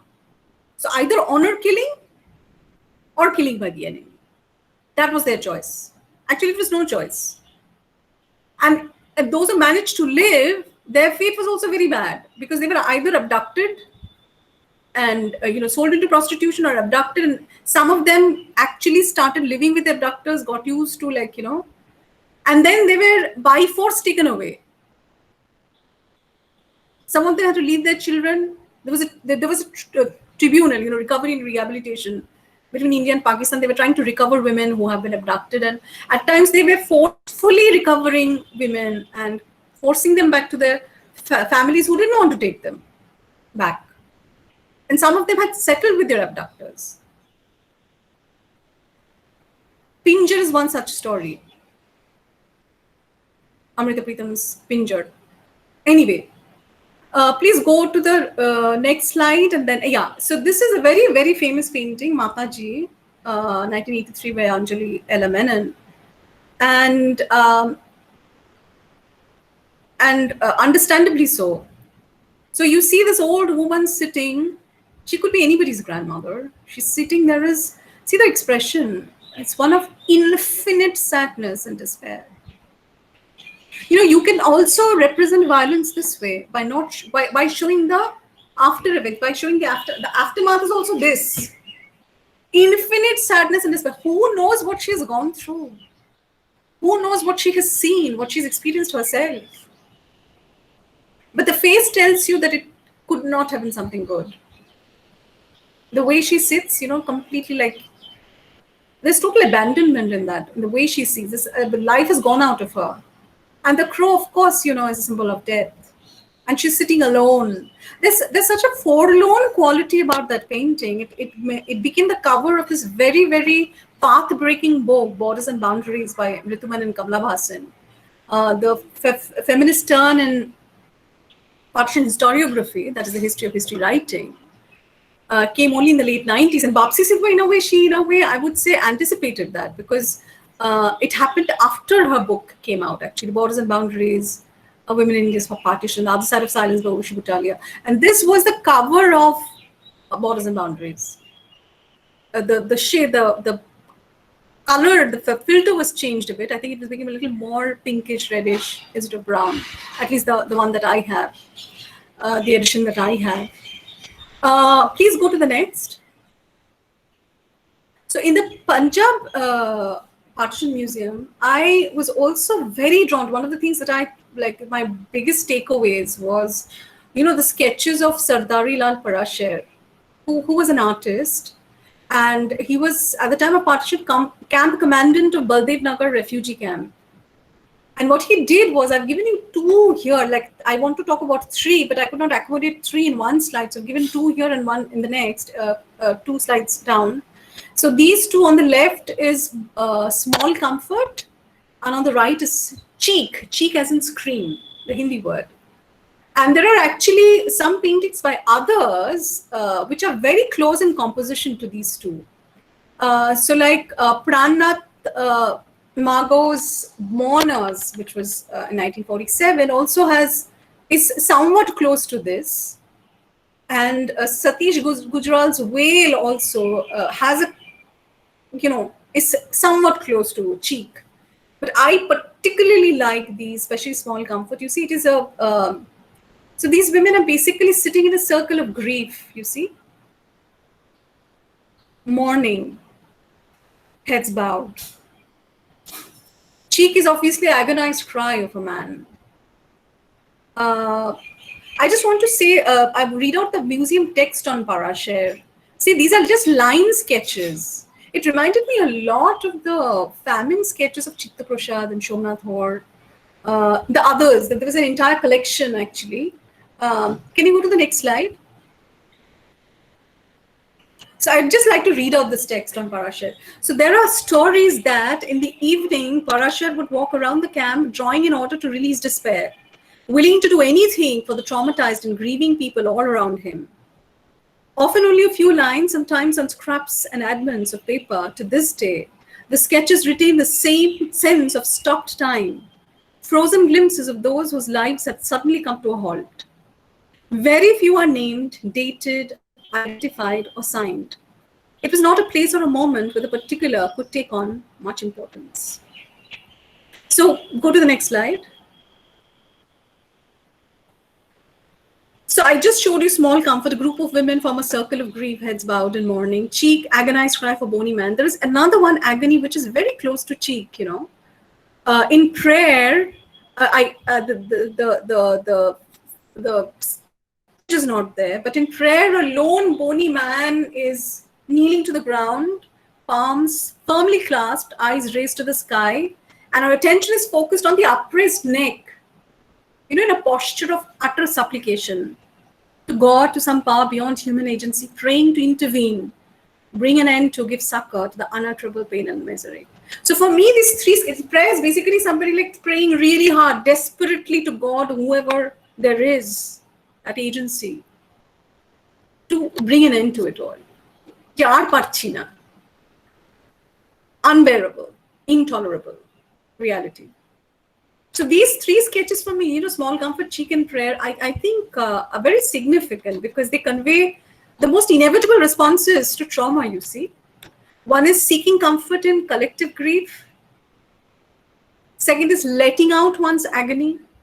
And the third is imploring the heavens to have mercy. And now see, all these sketches, just go back to the sketch of Small Comfort, 2 slides back. Yeah. So you see, this too is a representation of violence, because all that they, this agony and this, the cheek and the Small Comfort, so they are end results of, they are what happens to them after they have faced violence or loss, pain, grief, trauma. And a lot of the pain and trauma and loss was inextricably tied up with violence. So you can represent violence, the violence of the experience, the violence itself. You can also represent the violence in its absence, in what happens after, showing nothing of the violence, but what happens to the people who face it. Because this is also referring back to it, you see. And of course, Parasher was facing the people who were refugees, who have known experiences of violence. He did not sketch the violence because he was facing the refugees who would become destitute and come to the camp. But there is still that reference to violence. This too is representing it by absence. I would now like to, this is one part of my lecture. The next part is,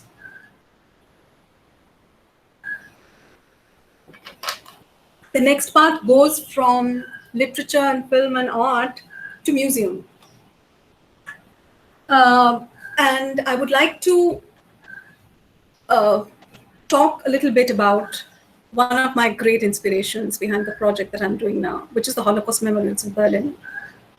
See, the Holocaust was, one of the worst genocides in history.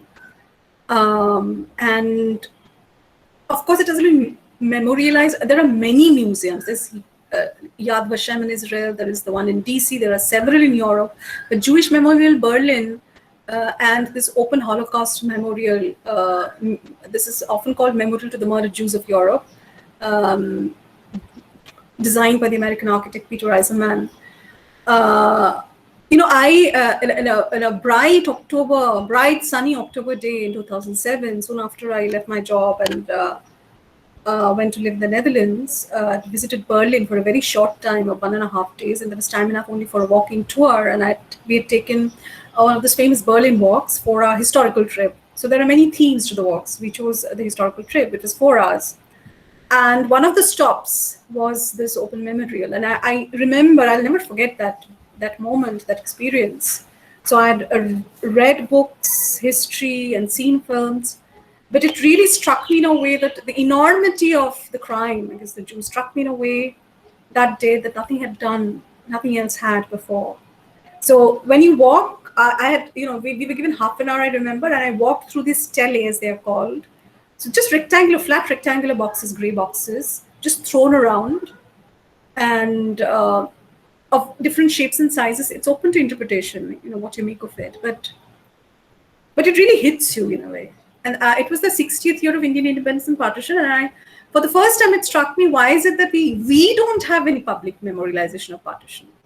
Because, the Holocaust and the partition are more or less at the same time. And that year, I remember there was a lot of conferences back in India that I could not attend or participate in. And I also knew that at the end of those conferences, what all would happen was there would be conference volumes, books, that people who specialize in partition would read. There was no public memorialization, something for the common man.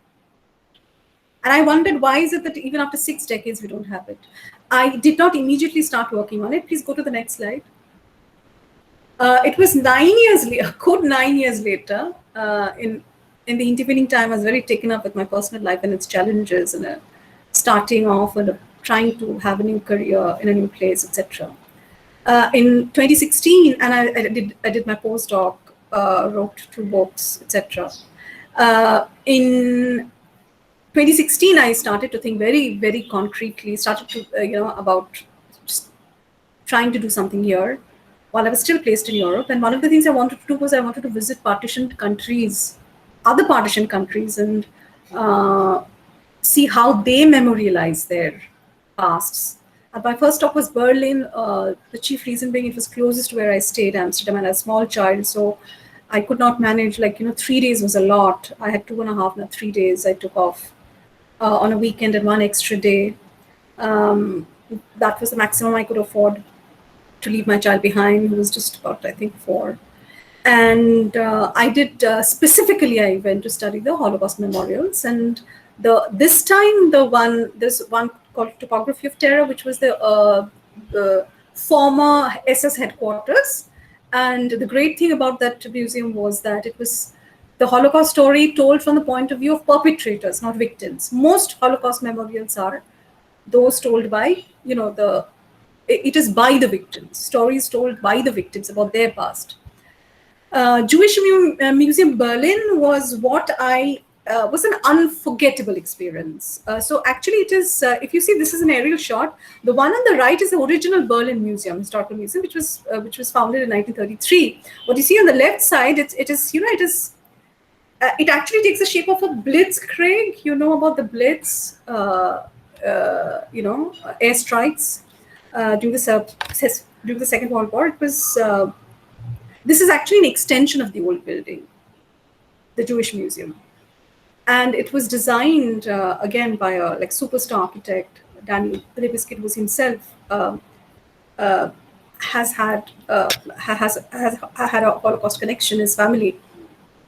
So, when you go to a museum, it completely changed my idea of a museum. In museums, what you do is usually, you when you stand in front of it, you usually have a fair idea of the building, especially when you enter. More or less fair idea of its height and depth, and you have some sense of the space. You enter, there is a reception area that leads you to a foyer, and you buy your tickets, you hang your coats. It's usually very spacious, and then very often you go upstairs into an edifying experience. And here it all the all our received notions of a museum and the experience of being in a museum was completely overturned in this one. One, there is no direct entrance. You have to enter via the old building. Two, you can see, the shape of the museum is only, you need to have an aerial view to be able to see that. And one of the most striking things is that you don't go up or you don't enter, you go down to begin.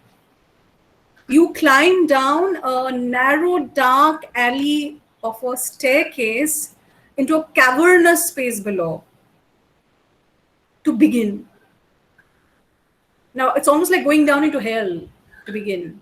And all you see at front is, angular lines jutting out from every direction and jagged slits in the walls. It's nothing prepares you for this kind of a confrontation with space. And you're bound to be disoriented. Even if you've seen the museum, you've been to the museum website and educated yourself a little bit before entering it. And then, of course, there are people nearby who help you get on track. Next slide, please. So it is built on 3 axes. The long one, the one that is the longest you see on top, it's kind of a T as you see. On the top, that is called the axis of continuity. Then there is another axis of exile. You see a rectangular, a rhombus kind of a thing with little Y in it. That is the axis of exile. And the one that like a hammer is going down, that is the axis of the Holocaust. Now, what are these axes? So actually, axis of continuity is the longest because it basically leads up to the main permanent exhibition on top, which is about German Jewish history, more than 2,000 years of German Jewish history, right from Roman times to the Holocaust and after. So axis of continuity is the continuity of German Jewish history. Axis of exile is Jews going into exile after the Holocaust. An axis of Holocaust ends in a dead end, with a dead end. It is about Jews who got annihilated. So Jews who have continued living and continue that history of German Jewish history, the Jews who went into exile, Jews who were annihilated. And all in this entire axis that I took like dozens and dozens of photographs. And soon after my visit, I wrote a longish report for the Wire, which was published immediately to my great delight. You can refer to it if you can read it up if you are interested.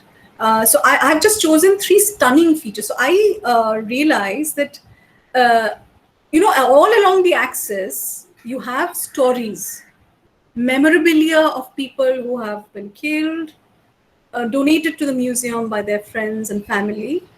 Okay, personal objects, letters, all kinds of memorabilia, really, telling different kinds of stories. And on these parts, you realize that, the numbers are dignified. 6 million Jews died, those numbers, they are dignified, given a story and a name. And I also realized then that, the purpose of this design is really twofold and it's contradictory. On the one hand, these stories, they individualize numbers, they humanize numbers. But on the other hand, they also, especially the later things that I'm going to talk about, the features that have not yet come to, abstract features, they render into the abstract what cannot be quantified, which is pain, loss, annihilation. So there were 3 stunning features, 4 actually, but 3 especially to do with the Holocaust. And I would like to talk about them. Next slide, please. So this is an installation called Salet Chet. Salet Chet or Salet Chet, I am not very sure. It is Hebrew for fallen leaves. This is in the Holocaust hour. And this installation was designed by, created by the Israeli sculptor Menashe Kadishman. I've written the name here because unlike many other things, I always forget this name, so I've put it there. So what you see is, it's a long corridor in which it is these iron discs are thrown like fallen leaves. Like if you walk among them, it's just like fallen leaves. And they make a very clanging sound.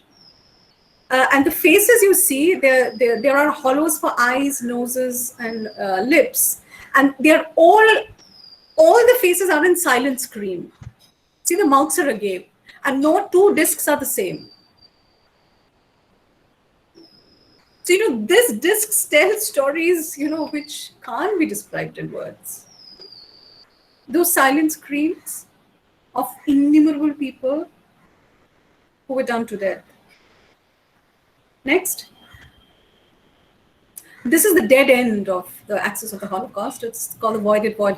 Libeskind termed it the voided void. It's just a very small room made of concrete, completely closed on all sides, with just a slit. For its illumination, it just has a slit high up in the ceiling. And if you're there for 2 minutes, you won't be able to survive there for 2 minutes, It's so suffocating. And when you're there, it seems as if it's a space outside time. It has nothing to do with our mortal lives. This was the dead end. This is obviously symbolic of annihilation, which is what the Nazis wanted, annihilation of the Jews. Next. So the previous two slides about the iron discs and the voided void, this is the axis of the Holocaust. This is where the story of annihilation. The two other stories one is story of exile, people who escaped, and the other story is continuity, people who lived and continue living in Germany, continuing a history of more than 2,000 years. So this axis of exile ends in the Garden of Exile. And what you see here, this is a vertical section of the Garden of Exile. It is 48 such pillars. What you see? These are 48 pillars. 48 stands symbolically for the year 1948, the year Israel was born. And its hollows are actually filled up with soil from Israel. And the Russian willow oak that you see here, the vertical thing you see here, it actually symbolizes hope. An interesting thing about the Garden of Exile, is, there's not a single, like everything else, it is angular. There is not a single point in this garden which is straight. It's so angular, it's like on a slope. So when you walk, you will feel unsure of the ground, as if you're not on firm ground. If you sit on the rim that skirts the garden, you'll have a sensation of falling forward. So basically, that exile obviously was new life, but it must have been very difficult. People are uncertain, unsure.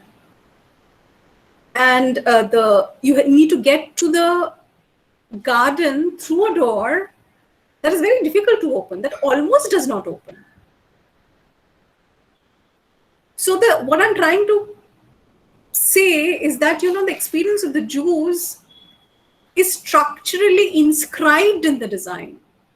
The story is just not told in the exhibition, in the permanent exhibition above. The design is the story. The design of the museum itself is the story.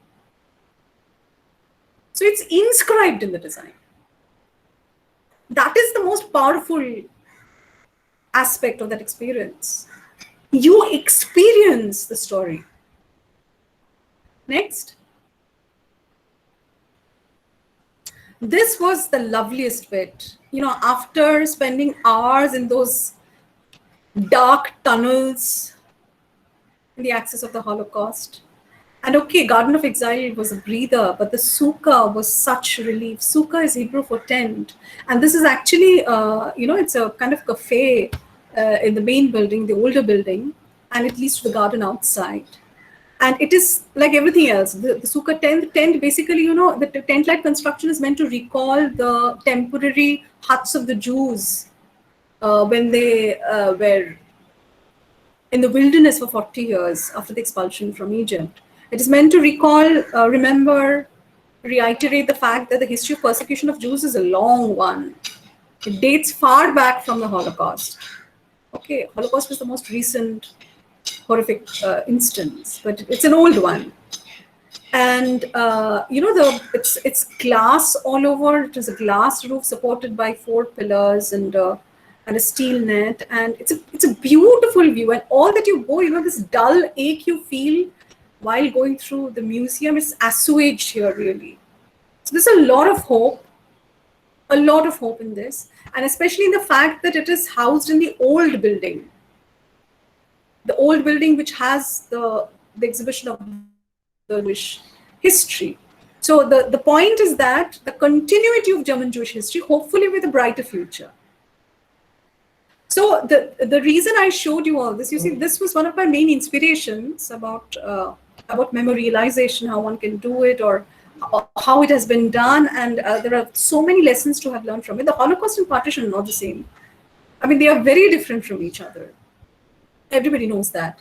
But my point in trying to study the museums was to gain insights into methods and processes of memorialization, and it was a incomplete project because I could visit only Berlin. I had many other places on my list. Someday I would like to do that. There's been a long gap because we came back to India, and that part of my research got stalled. But obviously, the museum project took off because I did the groundwork, and I've been very, very busy with institutional building for the last 3-4 years. So what I'm trying to say is that one of the biggest things I realized there was it was also very unnerving. It was unforgettable, but also unnerving. I'll tell you why unnerving. But the first time I felt, so I have loved literature, studied it, taught it, I swear by it. But for the first time, I just felt, that artwork and installation especially could convey these things of loss, pain, annihilation, these kind of ideas and feelings and experiences. Installations could convey, and especially architecture. Most of the things that I like about the museum are architectural features, actually. So I just felt that architecture installations probably are able to, can convey these better. Can convey this more powerfully than words. When things are in the abstract, I think, so this entire thing of representing violence, whether it is train related or not, but basically violence, and talking particular, like since I researched Partition, it made me think. So I was a little, unhinged by the fact that I felt for the first time that literature, to me at least then, it felt that, it seemed to be not as effective and powerful as, because I'm really talking of affect here. The kind of affect that they produced in me was so much more powerful than written words, which I had dealt with for years. So in terms of representing violence, probably the abstract maybe works better. I don't know. I'm still trying to understand this. As I said, that this is an incomplete project.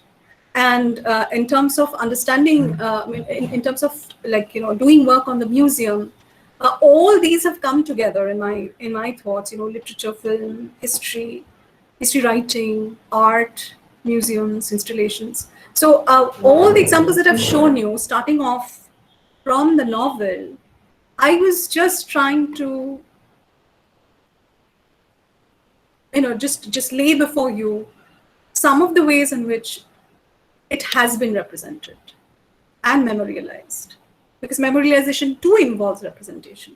I just want to end on this note, only just a couple of more images, just to just expand on this point. See, just the next picture, please. So this is one of a very famous photograph by Margaret Bourke-White, Great Calcutta Killing. Well, I don't need to describe the picture. You can see what it is.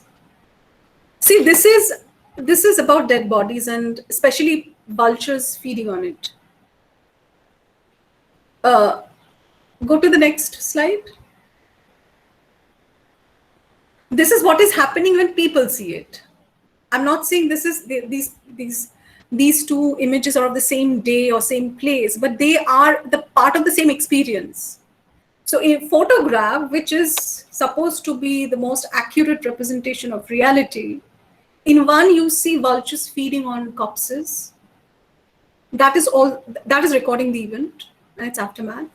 This picture is also recording the aftermath, but this is not showing the dead bodies. It is showing its effect on the people who see it in front, the stench, unbearable stench. They are both part of the same experience. Next. Similarly, see Hiroshima, two photographs. One shows what happened to the bodies which got radiated. That is an unrecognizable face. The other is this little child who has lost everything, crying out of sheer, I don't even know what the word is. So they are both part of the same experience, you see. Both photographs, by the way. I'm not even comparing a photograph with an installation, a photograph with film. Both photographs. At the center of both photographs is violence, by the way. Next.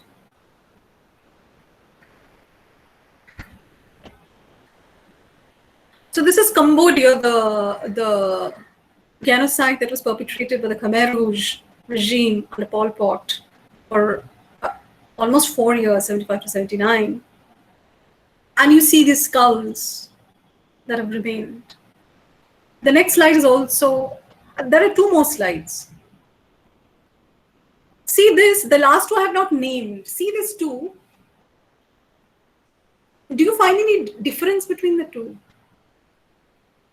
Anyone can answer this. Is there any difference between the two? Both are collection of skulls, right? They look almost identical. The first one looks like a zoomed in image of the second, of the last one. The penultimate one looks more like a zoomed in image of the, yeah, they are broken. Good observation. You know, I've not named it, but they are from two countries. The penultimate one is of Cambodia. The last one is actually Rwanda, the genocide in Rwanda, 1994, in Africa. How do you distinguish the two? If I don't tell you names, you won't know which country they are from. We all end up there.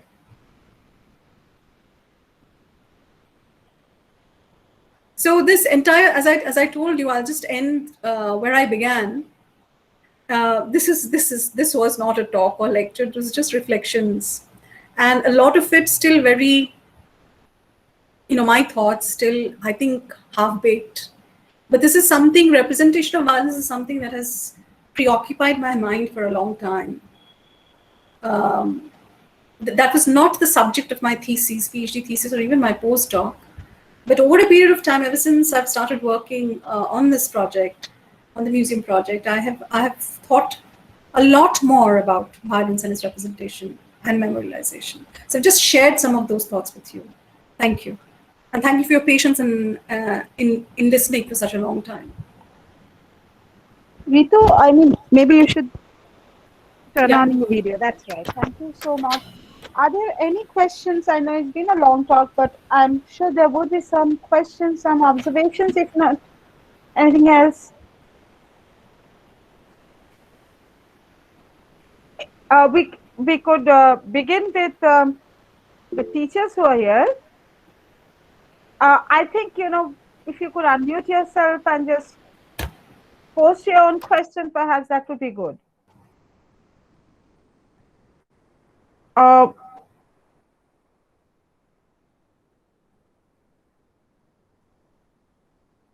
there anybody who is going to put forward a question? What about the semester 6? I think, the point is that Rituparna has kind of, we bought a ticket for train to somewhere, but the train has been directed off to completely to some different location, which is the reason why we are feeling a little slightly dislocated at the moment. But Ritu, you're muted. No, I understand. I yeah. I totally get that. Yeah. But nevertheless, if there are questions from students, especially students who have done text on partition, it would be very welcoming. Or even observations if you have any. Yes, for those who are disoriented, I'll just simplify and sum up in three points. So it is about how Kushwant Singh has used the train in his novel without showing the violence he's given us its aftermath. Uh, I discussed a few other stories where the train has been used, and two other novels, once again, where the train plays a part, Ice Candy Man and Shadowlines. And from there, I took off to representations of partition violence in artwork, some of which artwork and installations, which I've seen in the Amritsar Partition Museum. So, partition violence represented not in literature, but in art and installation. And from there, I jumped off to a completely different but related area, which is memorializing violence, especially genocide, and how the abstract probably is a better way or a more powerful way of conveying the loss and grief and annihilation. So probably that will make sense. But I totally understand that, I've gone from one place to a completely different area. Yeah. If you have any observations or questions about the part that relates with literature, I want to thank you for this beautiful discussion. I'm not from literature, but from science, but loved it. Oh, that is very, very rewarding to hear. And Thank you, encouraging, I Pooja. would say. Thank you, ma'am. It was You're awesome. welcome. Thank you. Thank you, ma'am. It was great. Okay. Thank you for your patience. It was a very long talk. Uh, but if you have any observations about Train to Pakistan itself, maybe we can talk a little bit about that, which is in your syllabus.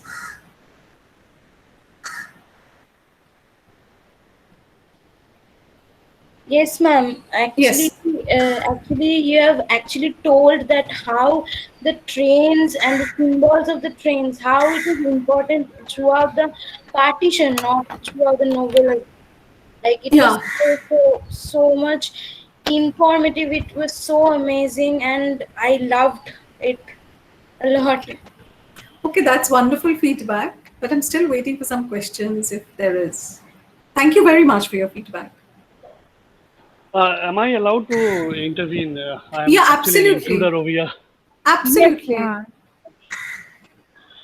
Rituparna, this is Saurav. Okay, hello. Hi, yeah. So thank you first for the brilliant presentation. I mean, it was Thank wonderful. you. Thank you. And I don't have a question as such, but I have an observation. Sure, I have an sure. observation, and I would like your comments on that. Like you Sure. have concentrated on the partition experience on the Western Province and the Eastern Province, but don't you feel that there's a basic difference between the experiences of the people on both sides of the borders, the frontiers, so as to say?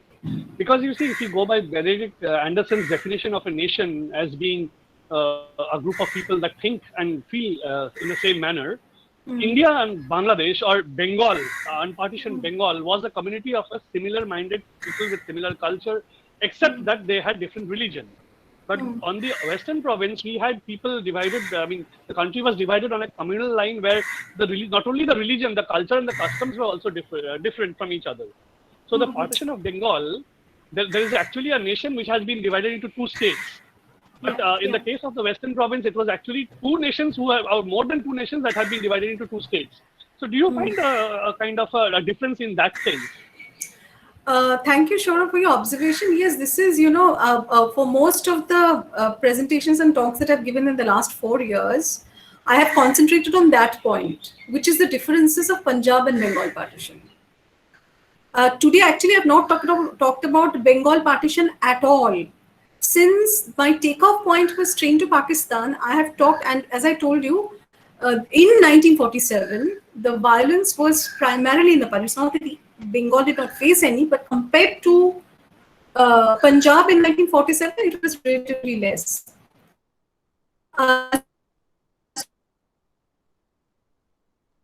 Both are very different. So maybe just quickly let me go through it. So one thing we need to remember is that the last chapter in the of the British in India, the last chapter of colonization and the road to partition was actually started with the Calcutta killings of 1946, 16th August. Violence started in Bengal with the Calcutta killings, which was after Jinnah gave his clarion call of direct action day after the failure of the cabinet mission plan. And it was supposed to be a day of protest, it became a day of slaughter. And though there had been riots before, Calcutta killings is very important because it was the first riot that showed signs of genocide. Very targeted killings. And then what happened, there was the violence moved from Calcutta to Noakhali in East Bengal. And then moved westwards to Bihar, to UP, and then in a horrific way in Punjab in March. Partition violence began much before partition. In fact, when Mountbatten came in March, he saw civil war in his hands. In fact, in February, it was announced, the British Parliament announced that India would get will be given freedom by a date not later than 30th June 1948. And after Mountbatten came, he totally speeded up the process. In 3 months, it was announced on June 3rd that the transfer of power is going to happen on 15th August. And Ratcliffe was roped in June actually. So it was preponed by 10 months. And around that time, the violence from March itself, Punjab was facing more of it. And in 1947, it was a total exchange of populations. Coming now to the main differences, there are 4, you could say, and I'm just summarizing a brilliant introduction by Yashodhara Bagchi in the Trauma, and Shubharajan Dasgupta in the Trauma and the Triumph, Partition in Eastern India. So there are 4 main points. One is that, it was a one-time event. In Punjab, it was a one-time event marked by a 2-way exodus. So Muslims went, Hindus and Sikhs came. Here there was no exchange of population that way. Most, the transfer of population, the migration was primarily happening from east to west. And that is how it has remained. There, since it was really genocide. It was the central government tackled it on a war footing. That kind of urgency was missing here. And also for strategic reasons, the border was very, very strict. And here we've always had a porous border. And last but not the least, because of the nature of the violence there, it also translated into very favorable terms in terms of what the refugees got, land, money, which was not the case in Bengal once again. So this is a subject that can go into several lectures. Today, actually, I have not dealt with the differences of Punjab and Bengal partition. This is usually what I do whenever I talk about my museum project, which is, I'm talking about literature. As I told you, after a very long time, I've come back to partition literature. For the last 3-4 years, I've been talking mostly about the project. And mostly I'm invited to talk about the museum, not literature. So, in that, I always start off with the differences. The reason being, the prime agenda aim of our project is to memorialize the specificity of our history. So the Bengal partition experience is very different from the Punjab. So we are focused on Bengal because this is a story that is not very well known. People usually think of Punjab when they think of partition. Outside of Bengal, outside of India, the people don't even know. In the 70th year of Indian independence, 2017, there were several documentaries by BBC. It has had before also. They were all about the Punjab. So Bengal's story is really not that well known. Also, another biggest difference is that the migration here, it continued for decades. So initial migration was refugees were resettled within West Bengal. Then after a point, it was the West Bengal government was just not in a position to handle this alone, and refugees were pushed out. In Andaman, in Assam, in Dondokaronno. Andaman is one of the most successful examples of refugee rehabilitation. The Dondokaronno was the greatest failure. And we know what happened after that. People came from there to Muridjapi and they were massacred in 1979. So this long-drawn refugee crisis, and of course, and refugees came at times in a trickle, at times, like in huge waves. So there was 47, 50, 64, maximum 71 post the Bangladesh Liberation War.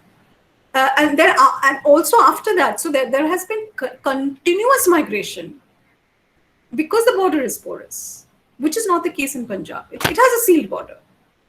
And that is mainly primarily for strategic reasons. And you're quite right, Bangladesh, the coming into being of Bangladesh, negated the rationale of 1947, the two-nation theory. So the two-nation theory basically said that Hindus and Muslims are not two communities, but two nations, and they should have their own nation states, their own states, separate states. So the most important identity marker of a person is his or her religion. East Pakistan, West Pakistan, in any case, it was an administrative, absurdity, 1,200 miles apart. But apart from that, also obviously language. Bengalis and Punjabis were both Muslims, but language, the language movement was one of, it was a very important reason for the secession. So you're very right in that, the definition of nation had to change. And 1971 proved 1947, the rationale of the two-nation theory wrong. It overturned that rationale. But I have not dealt with any of these today, actually at all. The focus of my talk was really about the representation of violence. But thank you for that observation. You're very, very right. No, that is okay, actually, because you talked of shadow lines in relation to... Oh, right. Yeah, shadow lines. Yeah, shadow lines is the only, among Indian authors, it is English authors, it is Amitav Ghosh who has dealt primarily with the Bengal partition. Also, the Hungry Tide is very important because he talks about Muridjapi there. Yes. There is another question I see. Is there any representation of train and literature involved in Bangladesh? Very good question. I must say that, when I worked on Bangla partition fiction, I worked primarily on West Bengali fiction. So this is something I really don't know. But in the West Bengali fiction that I have dealt with, the little bit I know, the focus is refugee camps. Obviously trains, they come by train to Kolkata, a lot of them. But a major focus of West Bengali partition fiction has been refugee life in camps and colonies. And the nostalgia of the refugees for the life left behind. Train journey in itself, at least in my reading of it, has not had a very important place. It's more about refugee camps and colonies after having come here, through trains or walking or whatever, crossing the rivers.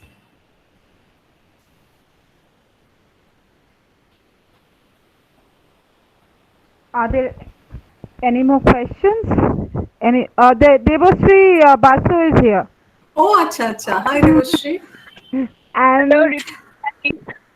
yes, Devashree. Yes, you're right. There are a few short stories in this theme. That's true. Yes. I haven't any novels as such, but I did. Yeah. I dealt primarily with novels. So you're so right. Devashree, can you elucidate on the subject? Can you just say a little bit on this? Or the person who asked? Yes. A very well-known Bangladeshi writer. His name is Said Waliullah, and he has written many short stories on the partition, but one primarily focuses on the train, and it's titled "The Escape." Okay. Yes, The Escape. It's actually about the trauma and how it affects. When I read it for the first time, I got almost the same kind of eerie feeling which I had after reading Toba Texing. So I would definitely advise the students, if they are at all interested, to read this. It's an English story, and I think it's available online nowadays also. I just want to mention a collection here. Anthem Press's, so Bashubi Fraser's Bengal An Unclosed Chapter is the best anthology on partition in Bengal, I think. Exactly. Yeah. Exactly. In fact, at least in terms of numbers, definitely. I mean, yes. And there are a couple of other short stories as well, which were originally written in Bengali. Subsequently, they're translated into English, which have mention of the train journey. One is Hafizur Rahman's Two More Deaths.